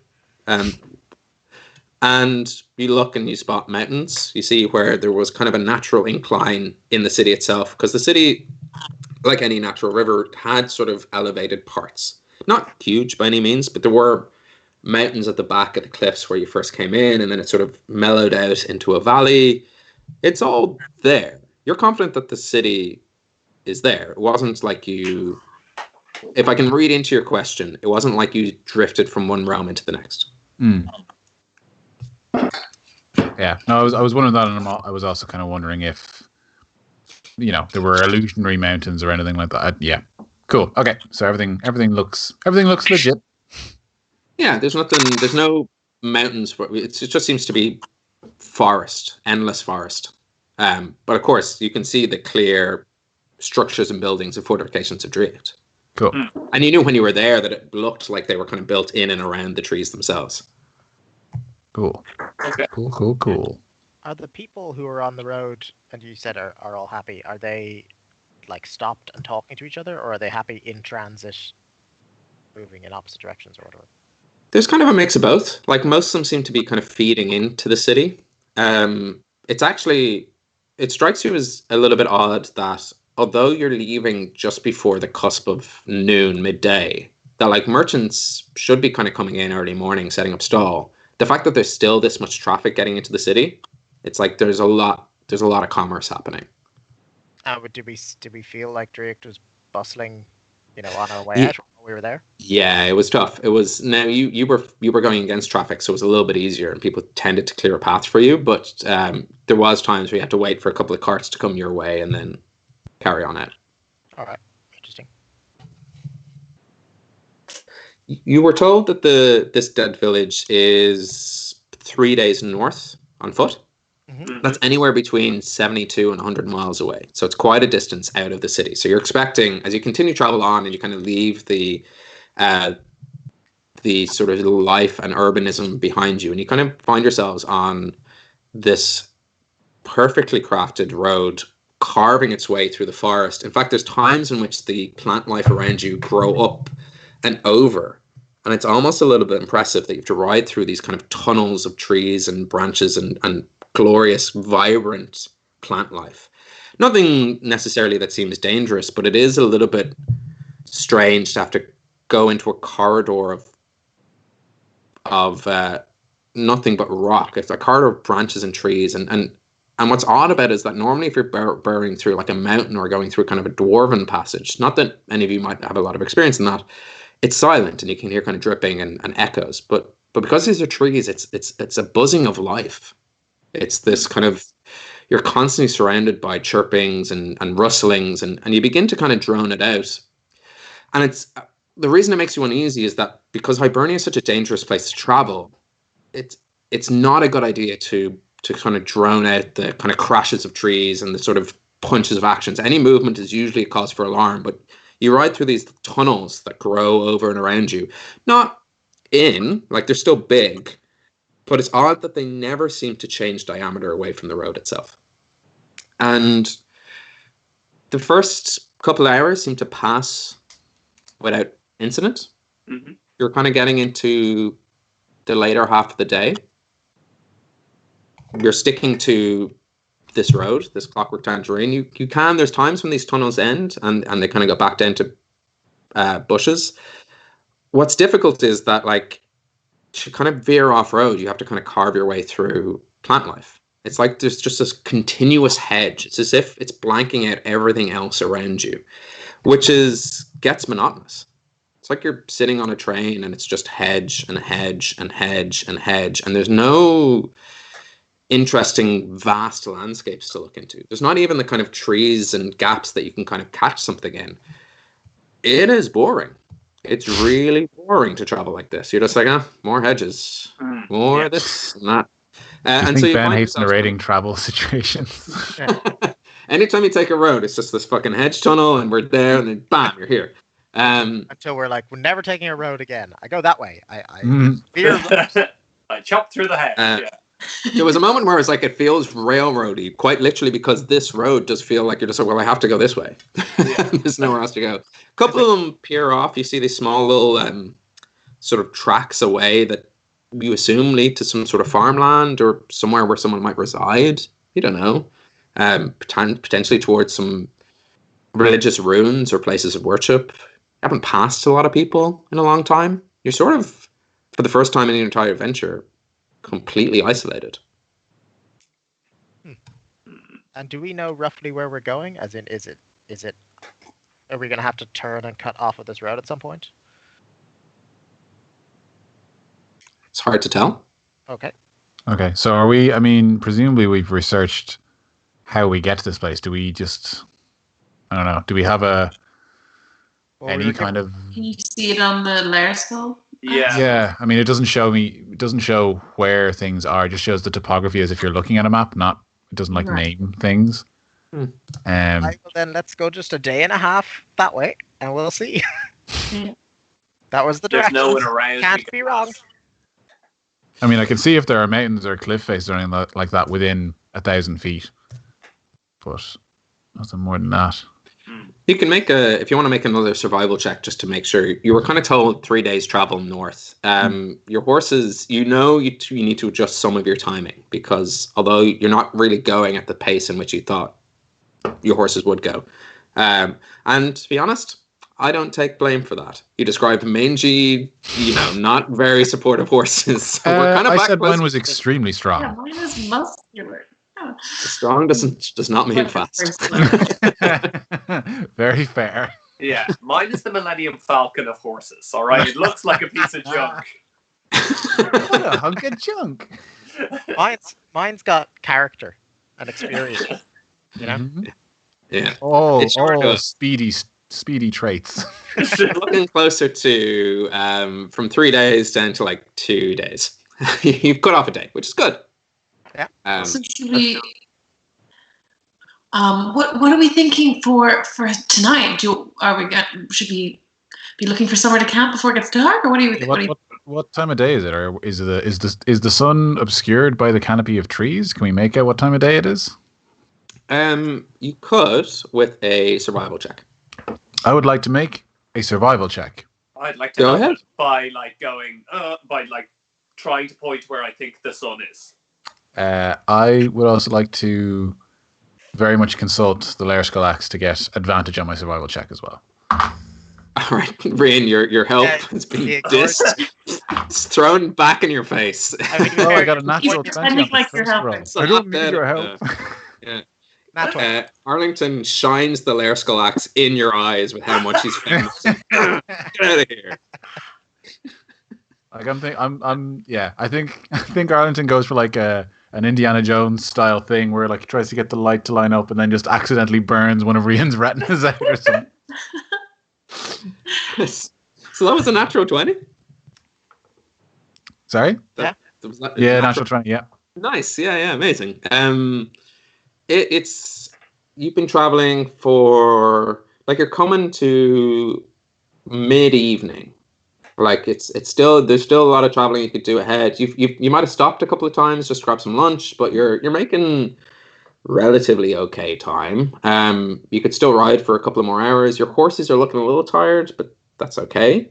At times you've kind of given them breaks by hopping off and just sort of leading them instead of riding them as hard as you could. Arlington, what's your kind of inner, like as you're going through to find the time of day, like what are the things aside from where the sun is, like what's going on in your head? I think Arlington is consulting, like he's trying to check out like the local wildlife, like the flora and fauna, like if certain flowers start to like wilt over towards the end of the day, or if animals come out to hunt at certain times of day. And maybe he's checking like the moss on sides of trees, which apparently isn't a way to tell of direction, but it's cool looking. I mean, actually, no, I'll tell you what. He licks a nearby tree and just tries to get a sense of something naturey about it. Yeah, you kind of hear like Me as well. you licking trees as well. But just it looks fun. And it is I mean, fun. It is. You get a dry, mossy, bark. Might make a tea. Why were you doing this? This isn't a good game at all. It's an acquired taste. That's what I'm voting. Cool. So what do I glean from my barkery? It's early evening. As you're going up to these things, like there's a funny little contradiction happening in your head where you're like, this will look cool. This isn't how you tell time of day. The little one seems to be copying us again. And you've noticed you started referring to yourself as us. Okay. Which is And has fine. that only started happening like very recently, just on the road? Like, Yeah, like you notice that you're naturally able to guide people. Like as you were looking around at plants and animals, you weren't just going, "Oh, that's the sound of an evening owl." You're like, "Oh, that's this particular owl." okay. You're like, "Oh, that sounds like a tawny owl. They normally come out much later than this. It seems odd that they're out at this point." Okay. I thought you meant like a particular owl, like that's Jeff. Oh, that's Jeff. I'm surprised he's still around. Yeah. Hey, One of them just comes up and goes, "I'm a cat." Which is Wait, does the cat have the voice of Arlington? Did Arlington? Oh my god, I shouldn't lick the tree. Shit, I'm definitely tripping the balls. You'll never find If your I way can home. also see the cat, then yeah. There's a cat up in a branch, and it's just eyes and teeth. Goes, Yeah. "Oh, I'm a cat." Huck, you hear it in Arlington's voice too, as its tail just wipes itself off into the I distance. didn't know you could throw your voice, Arlington. We haven't. I can't. I don't. Is It's nothing. It's not. that a height joke? Yes, it's always a joke. I'm so sorry, my friend. I just got a bit confused there for a moment. It's late in the day. We should start looking for somewhere to camp just to be safe, perhaps. Aye, sure. Yeah. How about over there? Can We're- I? Make a luck roll. Yeah. Make just a pure D20 luck roll. Sweet. 21. Oh wait, no, not at all. 13. I read persuasion instead of perception. Well, I mean, I just wanted what the number on the dice was. Oh, 13. Yeah, sorry. Yeah. Straight Okay. up 13. Yeah, you point to some ruins. You point to some like old kind of crumbled down, well protected, covered ruins. They look like that. I hate to be a wet blanket, but the last time we went into some ruins, a ghost pulled my muscles out from under my skin. I'd be hesitant to go back. Was that the were rabbit or no? Jackal? No, if you recall, early on in our escapades, we broke a line of salt of some sort, and the very shadows. I don't know if it was we broke the line. Well, it's just yes. That's not important now. Listen, point it is- happened once. How likely is it to happen again? And this is a different type of ruin. That was a cave, and it had the line of salt. Just don't cross the line of salt again. It's worryingly hard to argue with these defenses. Well, we can certainly investigate. We need somewhere to shelter. Let's have a look around, but for goodness sake, we must be careful. Maybe there's an outhouse or something nearby that we can just hide, or a wall we can hide behind. It's something Are close you by. telling me to hide in the bathroom? I wouldn't want to sleep near any outhouse. That'd be one of the worst places. It's a What the stone roof? shitter. You stay here. We're gonna look inside. I mean, have you ever wanted to camp near the toilets in a festival? You know, Just make sure you're uphill. You're fine. Yeah. Cool, I guess. Yeah. I'd like to investigate the ruins Yeah. Yeah. just to see if there's anything creepy about them that means we shouldn't camp there. Yeah. 10? Yeah, roll a creep check. No creeps here. No creeps. No creeps. Check. Do I recognize the architecture of the ruins or anything like that? Does the design look at all familiar To us? make a history check. Ooh. A -1. Nice. 9. Yeah, you guys veer off road, and it's like you make your way through these trees, and you see these ruins. It looks like it was an old, just an old home, really, like quite a fancy home though, like a little manor home, not huge by any means. You haven't made your way onto any grounds, but it just seems like this was someone's well-built, tiny castle. Okay. Like So it looks a lot of it. It looks residential rather than like a burial tomb or anything. Yes, yeah, it definitely looks residential, and you kind of piece that together, not from how big the structure is, but from the kind of outline of stones around. Like a lot of it has crumbles down. It seems like there's only like a wing left, like a room or two left of this. It's that classic when you're going to somewhere in Ireland, like say Glendalough, and it's not even a fully built up thing. It's just like a tiny outline of where a house might have been. And you're kind of piecing it together from the sheer size. You're like, oh, this is all connected.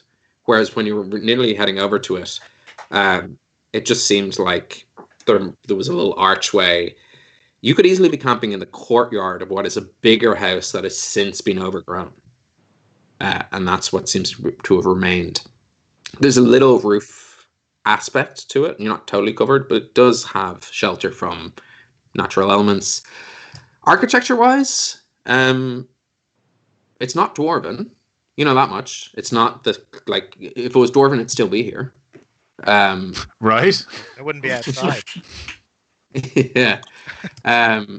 Seems more just sort of, you're trying to even place it in terms of years, and you're thinking back and you go, as far as we've known, this has always been a ruin.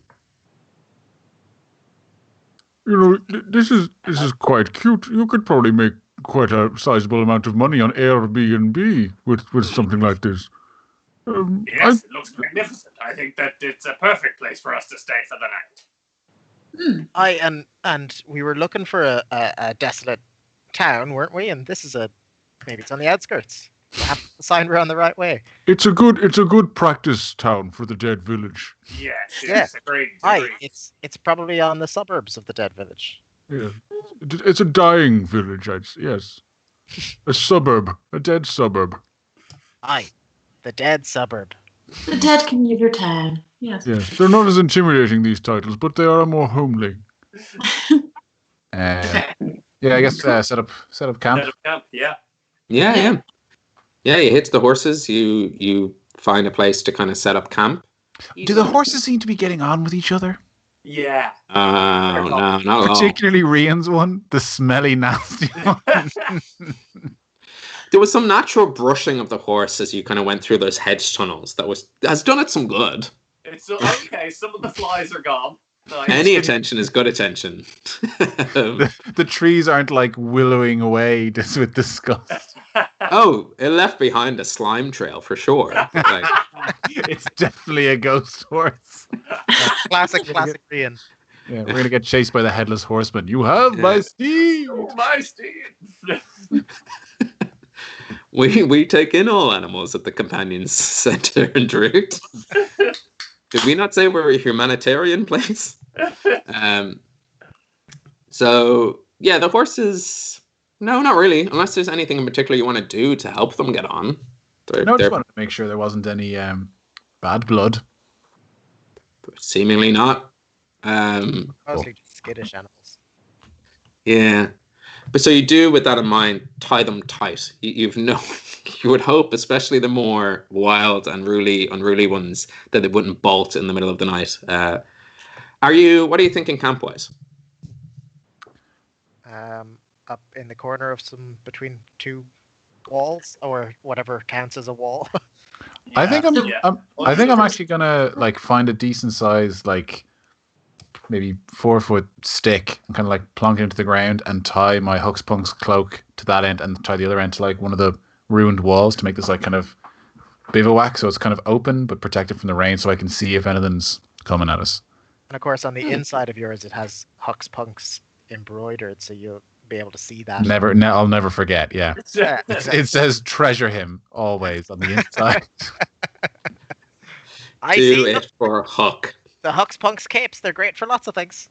I think I'd probably go into a room you said that had a bit of like a roof area. Yeah. It wouldn't be where these guys are setting up camp, but you could definitely kind of go into sort of an old ruin. It's crumbled. There's nothing really there. It's mostly like dirt, which is what happens when you combine earth and dirt. Dirt, and a couple of cobwebs and just sort of general dank. Well, I don't know what these guys are doing. What are you guys thinking? I'm thinking under. You said there was a small bit of roof next to one of the things. Yeah, I'm thinking near enough to that as protection from the rain. Yeah. Of which there is none, but if there is any, in case, yeah. I mean, it is Hibernia. It rains all the time. Oh, you got the joke. Good. So yeah, let's say that you all kind of use this sort of half-constructed roof, and then to kind of protect yourself even from the feeling of dank, you create this bivouac. Can I prestidigitate it all a bit nicer and a bit yeah, absolutely. We could make it maybe. Make it smell Is like Iggy about to have a Disney princess moment where she, like, all the animals start singing with her as she cleans up the ruins? I also make myself a ball gown, just the birds come in. You can turn, like, the horses into something a bit fancier. Leave the sewing to the women, as you sing to yourself, which is such a sexist line from that song, but it's a catchy tune, so we won't hold it against them. Cool. You set up camp. Are you thinking fire, hot food, or what's dinner plans? Yeah, I think fire, hot food. I think we take out the rations packs, see what's going on in there, and then let's heat these up. Yeah, did we spot any signs of game, deer, or anything like that nearby? game.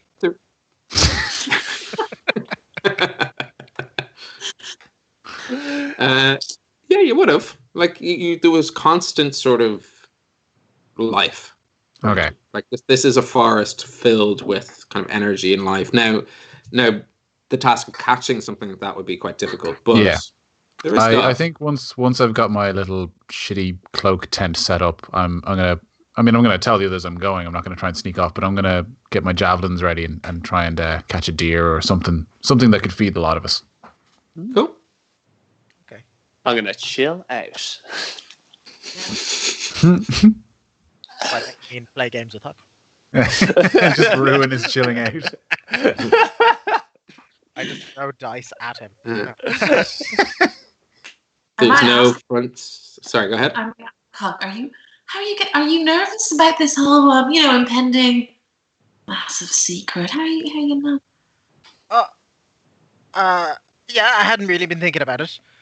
Sure, I don't really have that many secrets, so maybe I'll just go there and it'll be like, no secrets. Then sure, here's the thing. Then that's grand. I figured that's probably how it would go. Oh, okay. Well, how about here? In case we need, I'll have it. Here's a handkerchief. It's slightly in my pocket. You can always steal it and then reveal the secret. I think they'd know because you suggested it. But what I'll do is I'll try to steal something of Rian's. Because he doesn't know about the plan. He's chilling out, right? Yeah, so much so that he hears all of this. Well, I thought for a second that Gav had disconnected, but it's just he's so in character. I'll just check. chilling out. Can I see if I can perceive? Can I perceive whether or not I think he's heard me? Yeah, make a perception I roll check. the 3. So do I need a perception check as well? No, With you automatically. disadvantage because I'm chilling out. Unless you did hear me, you'd probably performing. Depends. Yeah, make a performance check. You definitely heard him because you're doing nothing but chilling. So Performance, I'm good at that. Oh, that is a 26. Well, it beats my 3. Huck, he didn't hear you.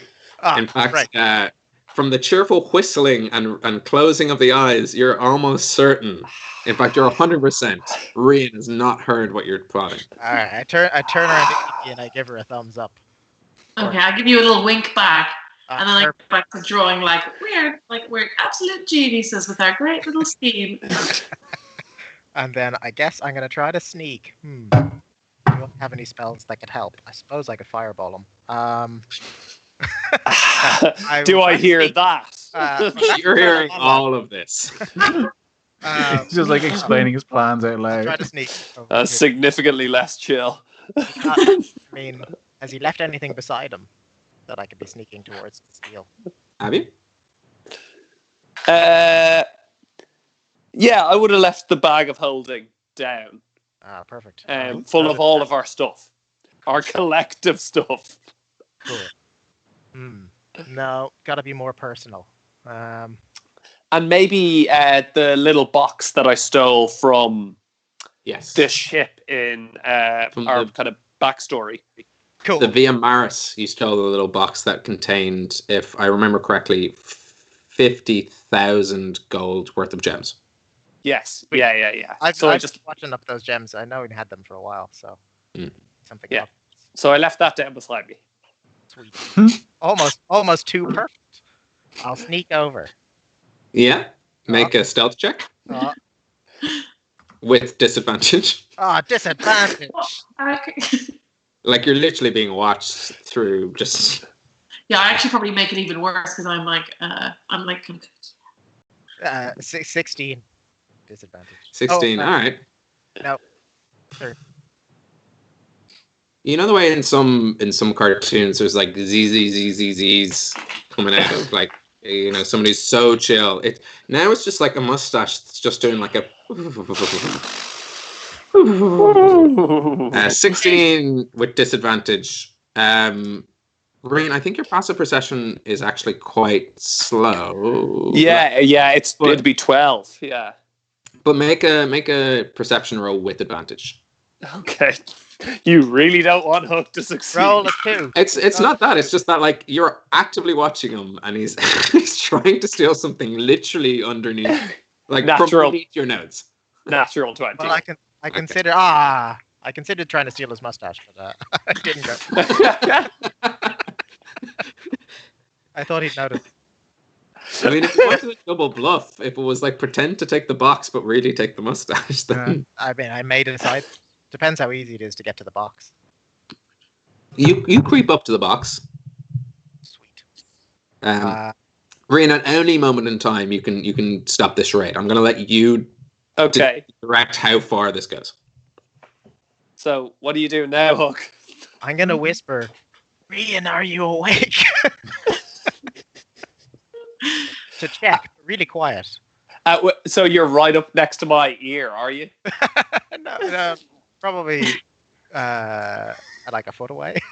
Yeah. In which case, I'd like to turn really quickly and just go, "You bet your life I am!" and then take out a dagger.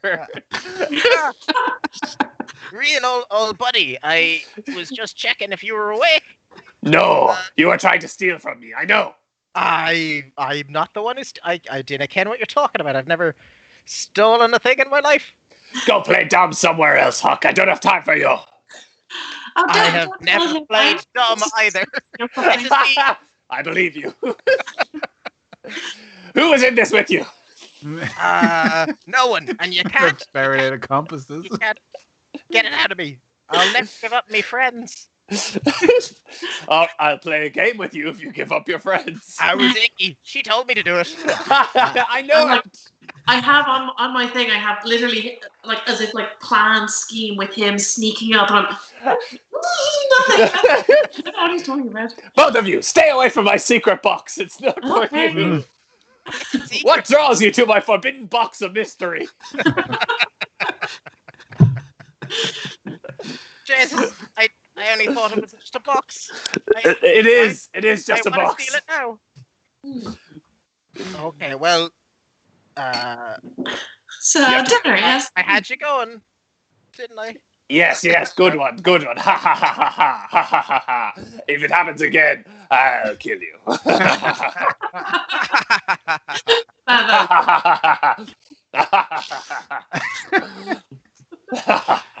Good. Arlington, make a stealth check. Still, that's 17. 17. You make your way away from these ruins to the kind of, you can, like, it wasn't long. You almost like it was within earshot that this merriment was happening. It was a quickly formed and quickly disbanded plan. And you start kind of tracking around, staying to yourself, trying to go unnoticed through the wilderness, and you find a set of tracks. They're big, like they're big footprints. You notice that they're following smaller footprints. You're like, the smaller footprints are what you want. You're looking for like quite a hefty looking, I suppose, deer or venison. And it seems to be that you've stumbled across a set of like larger predator hunting smaller prey. Do I recognize the predator tracks? Not at first glance. What about second? Second glance, you'll need to roll.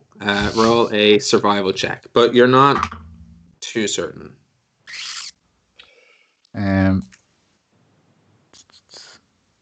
Yeah, no. That's a 5. It's big. It's bigger than you. but small, and also bigger than a deer. Okay. Yeah, it's a big animal. Okay. Are there any other signs of this larger creature, like maybe like fur brushed up against a tree or like snapped branches or anything like that? Yeah, there is. As you look around, you can see that they seem to have kind of trundled through a set of bushes. They seem to have flattened the land around them. No fur, no kind of like snagged skin. You look a little closer. What was the survival check again? 5. 5. They seem to have like wandered through a sort of bramble of poison ivy, or sort of like you can tell immediately that the area in which they've gone through, like they kind of cut through where you wouldn't walk. If there was like a set of nettles and you were like, don't walk down there, they've walked through there, for certain. Okay. Because you can tell on the plants, there's just sort of this residue of like disgusting poison, maybe. Cool. That's actually not bad for a 5. Okay. And there doesn't seem to be anything I could hunt like in my immediate view. I definitely don't want to start venturing much further deeply toward. Well, are the tracks walking? What directions are the tracks going with regards to the camp? Actually, they're kind of cutting parallel to the camp. Okay. As in, like, you met them at a perpendicular when you came out of the camp, and then you can see that they're kind of following along the same way. I'm actually going to follow the tracks a little bit and try and get a bit more information about whatever this is before I head back. Yeah, sure. You follow through, avoiding kind of the nettles and the kind of nasty plants in which this has cut its well through. You hear before you see, as you kind of like cut through, and it's a winding road. It seems to be avoiding. Interesting enough, it's not going far enough to the Clockwork Tangerine Road. It's not going that direction, so it almost arcs around the camp itself. And you haven't really moved any distance from the camp. You've just sort of circled it. When you kind of hear a sickly crunching noise, like a. Okay. You haven't seen anything yet, but you can hear just something is feeding. Okay. I think I'm going to drop down as low as I can and start. If I wasn't being stealthy before, I'm being as super stealthy now. Cool. But I'm going to try and get a little bit close and try and get a look at this thing, like going through bushes or whatever. So I'm as obscured as possible. Yeah. You dip down onto the ground, and there's a moment of second thought, because like along where this creature seems to have passed through, there just seems to be this kind of rather mushy looking, as you kind of push into the ground.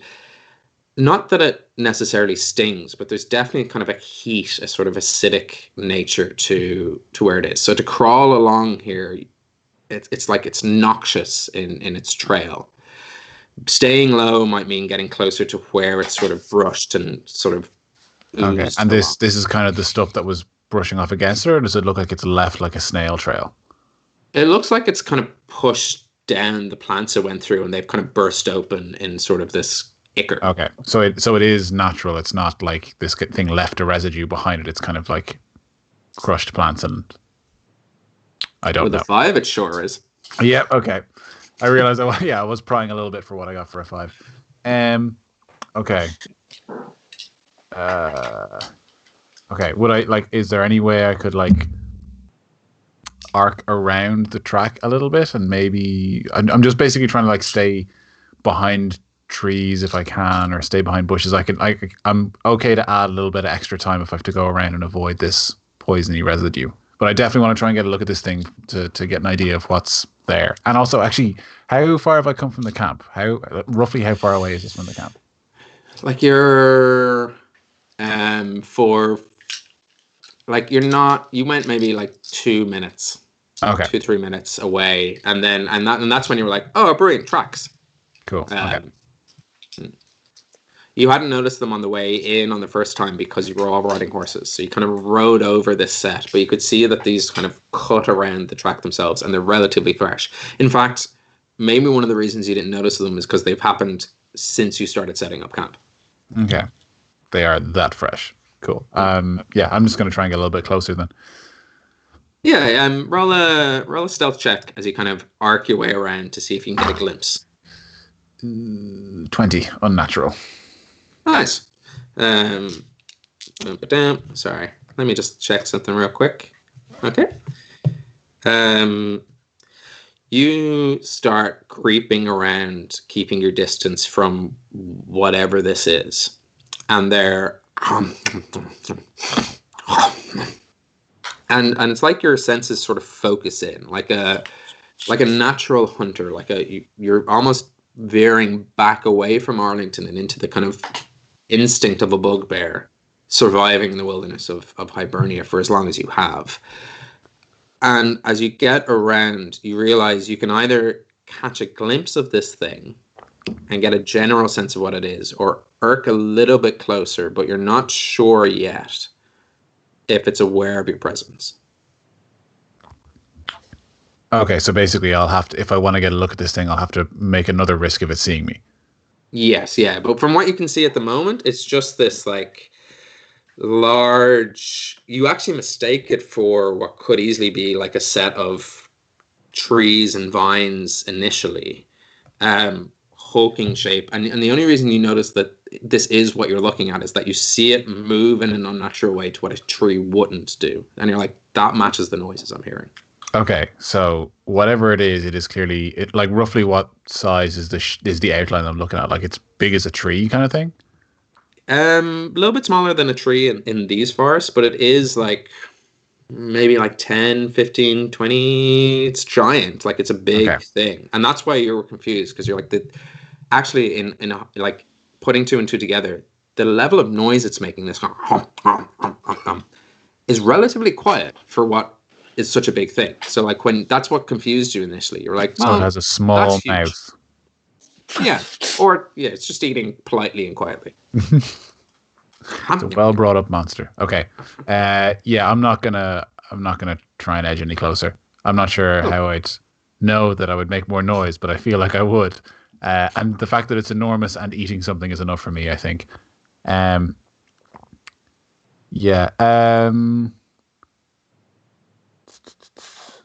What's in my explorer's backpack? I think I have a water skin. I want to try and scoop up some of the poison goop into the water skin if I can, and then make my way back to camp as quietly as possible.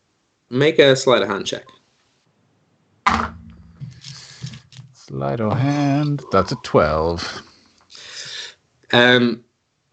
You try to get under the earth itself to try to like tip it in, because you don't want to touch this. You do take 1 poison damage. Yeah, it's not a lot, but it's just a little bit.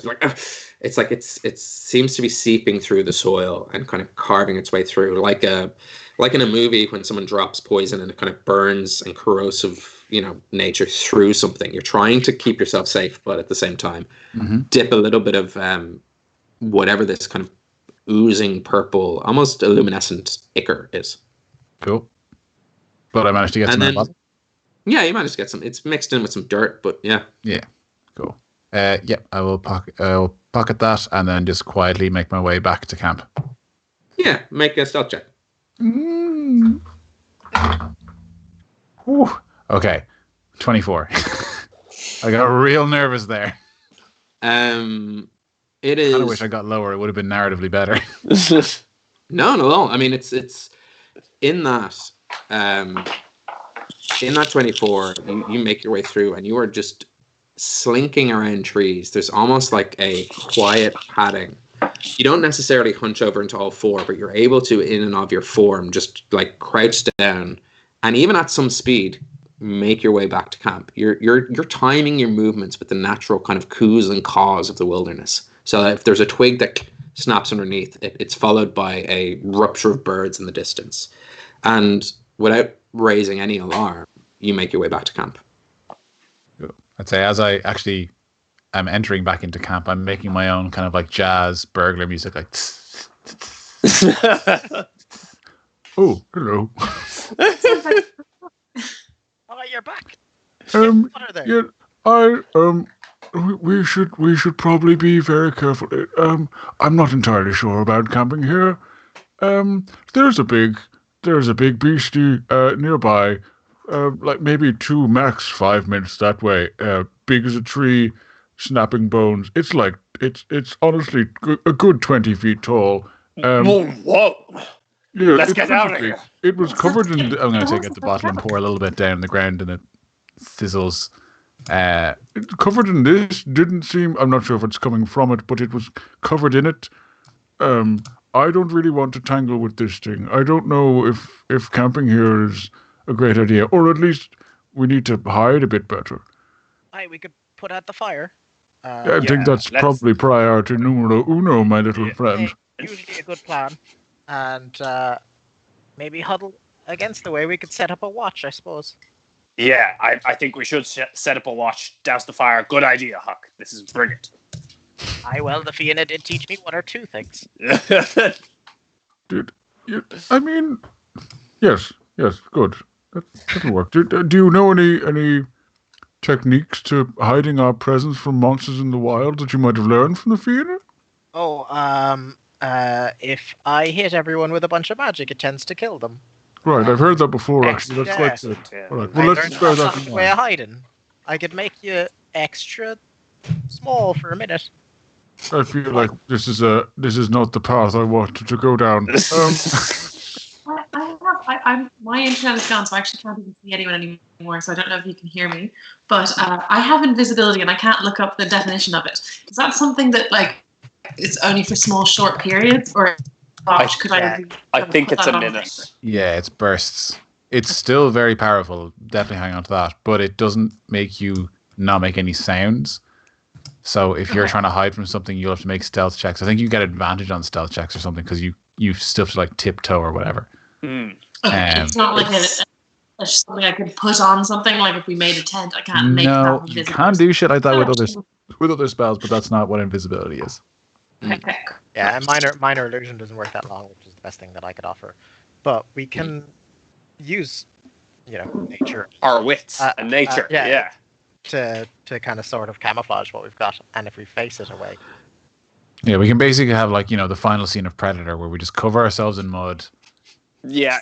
That's all I remember from that scene, but I know it worked. Yeah, there was this one thing I heard about this group who went off and had to fight this scary monster, and they all covered themselves in mud, and the monster couldn't see them.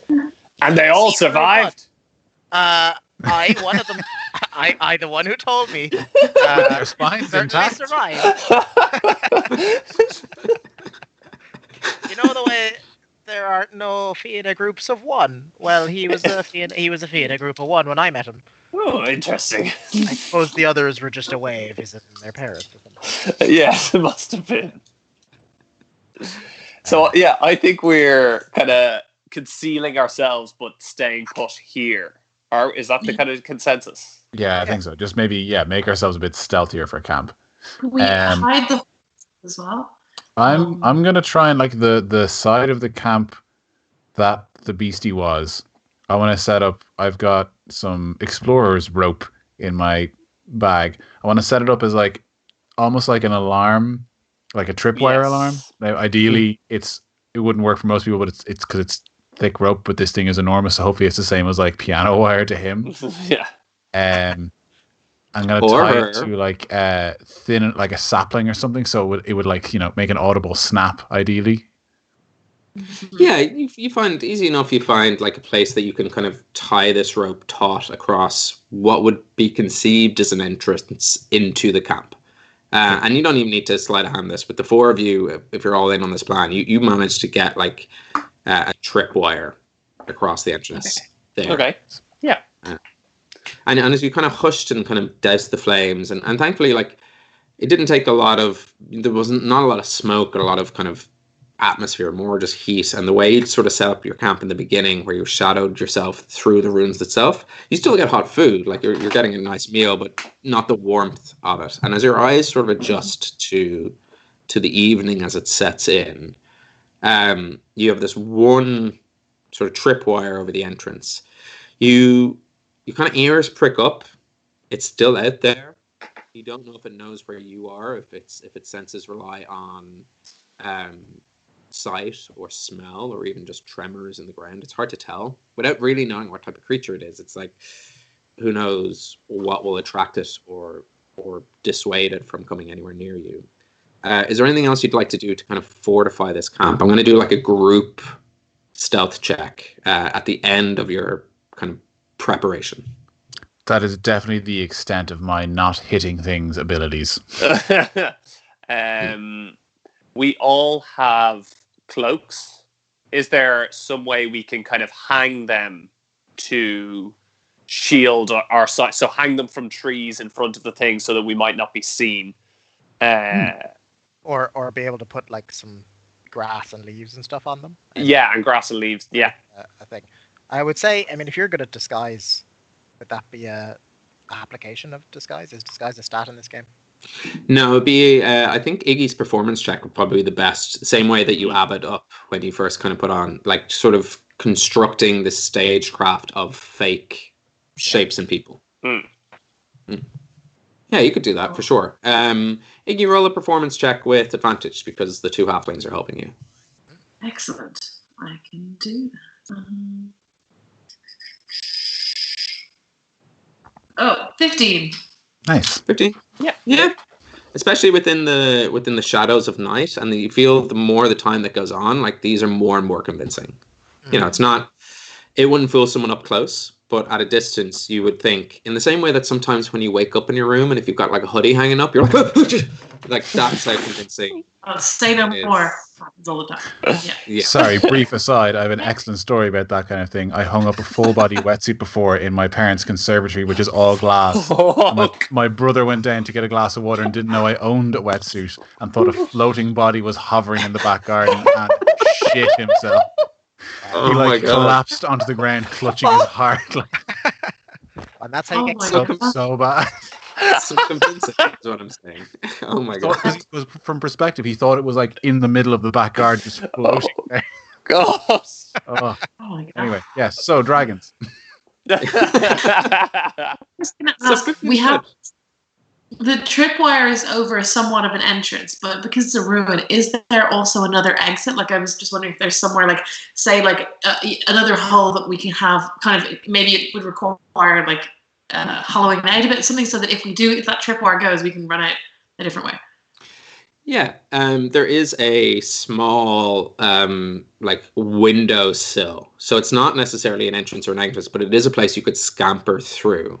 A little bit tougher for the halflings, but it is like there seems to be kind of the outline of a sort of triangle shaped, and then into Gothic, I guess, is the architecture I'm thinking of. Nice, thank you. There. Finally, the question I asked. Is that on the other side from where? Yeah, you sort of set up your camp in that corner. So like the corner of that room, one of them had a window. What if we tied up our horses outside there? So if we were trying to flee, we could hop on them. I don't know. It's a good idea. That makes sense. Unless it comes we should also be aware that I don't want to really think about this, but our horses could be considered bait. That's a good idea. And my horse, I don't know if any of you have noticed, stinks like the devil's anus. I don't know if it'll be very good bait then. I mean, I don't mean intentional. I mean, it could be accidental bait. Like we could be assuming that this is the main entrance the beast could enter, but he could instead go to our side entrance and just take our horses away. Perhaps it would be better to have them inside if we can avoid him entering these ruins. Oh, yeah. We can fit them with us. Yeah, we should do that. Okay, Our horses should be with us if we can. I'm attached to old Rattler. He's only one day out of retirement. I am also conscious of the smelly one drawing attention, but that's something we might have to just deal with. Could we give him a quick prestidigitate. wash? Is there any lavender around? Oh, can I prestidigitate him? Yeah, That we would can probably- prestidigitate Yes. Prestidigitate. Yes. That would be around, amazing. around the clock. Okay, so I'm this just horse. now grooming the horse continuously. It's like braided his tail and shit. Like Corona takes off his glasses and just shakes out his mane. And I knew he was an ugly underneath horse this this whole time. filthy, disgusting, smelly horse was a beautiful stallion all along. You're never too old to hear the ugly duckling story. So if I get this right, the horses are kind of been brought in, so you step them deftly over your tripwire into. I won't for just pure moving the plot. I won't get you to roll animal handling because I don't want you to fuck up your. Just be aware that like the goddess of luck and chaos is shining down upon you as you managed to get all 4 horses and all fucking 4x4 16 legs for this thing, and in and away where they are. They're not happy about it. They're making more noise than you would like them to, but you managed to keep them down, especially with a couple of mean. Feed them some of our. Yeah, you shove a pile of oats into their mouth and go. Some of them are kind of into it. Yeah. Big bale of hay that you just pull from your cloak inventory. I've had this the whole time.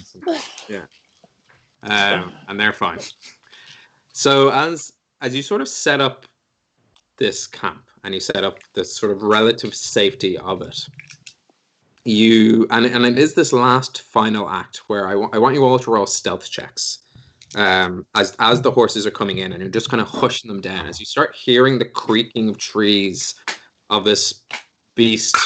You do catch a glimpse. It's not so quite 20 feet tall, but definitely 10-ish. It's big. Kind of occasionally knuckles down, coming through, and it just seems to be kind of gazing around. It knows something's amiss, but not quite what. Oh, we probably should have gone on the offensive on this thing. Oh, well. Oh, well. Go on. 24 stealth for me. Brent? I initially rolled a 1, but then remembered I was a halfling. 22. It's the most overpowered rate. Like what? Yeah, I scoffed at Keelan initially saying everyone should play a halfling, and now I'm realizing they are overpowered.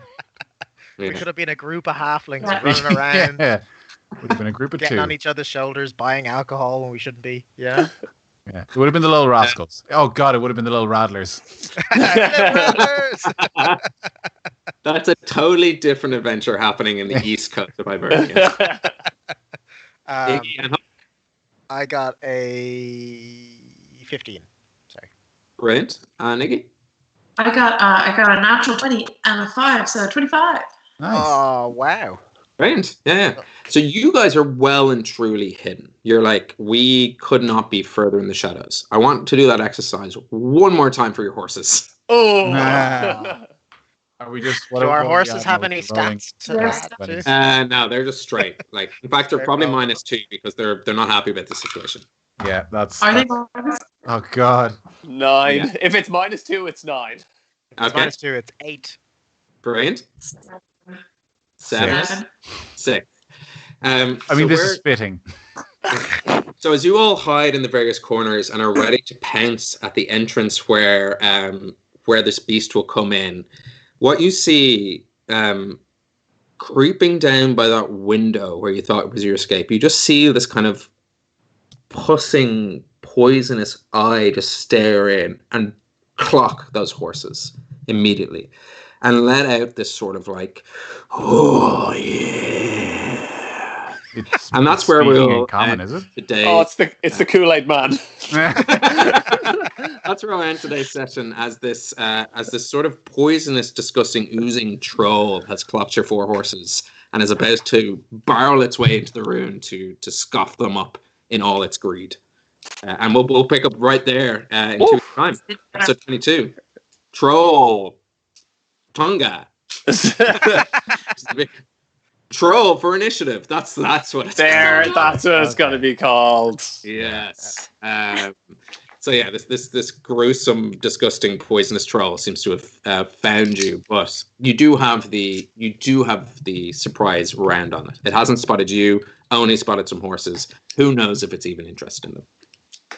That has been Homebrew Quest for this set of 2 weeks. We will pick up in 2 weeks' time, which is sometime in the future. 2 weeks from now. 26th. 26th. The 26th of May, we'll be back in this same format. Hopefully our internet will hold up a little bit better.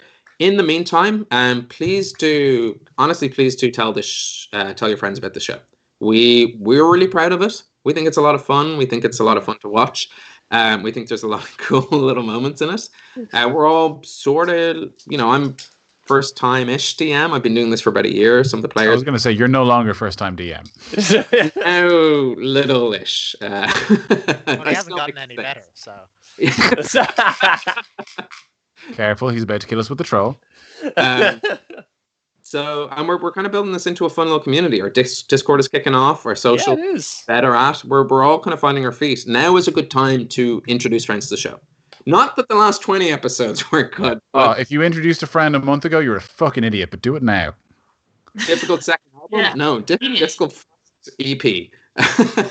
That's us. So as we rocket through this main campaign and everything starts to begin to take shape, please tell your friends, let them know about Homebrew Quest, link them towards the YouTube channel. That's where everything is. Yeah. And for yourself. Yeah, I mean, just sorry to hijack, but now that we are on YouTube solely, like, every interaction helps. If you could like this, if you could check out the playlist, make sure to subscribe, and not to be the cliched YouTube person, but hitting the subscription bell thing makes a huge difference because you will actually get notified. And we're going to start posting the live streams. The links will be available before we actually go live, so you can actually hit a reminder so you don't miss when we actually go live as well, which is really handy. Yeah, it's a lot of fun.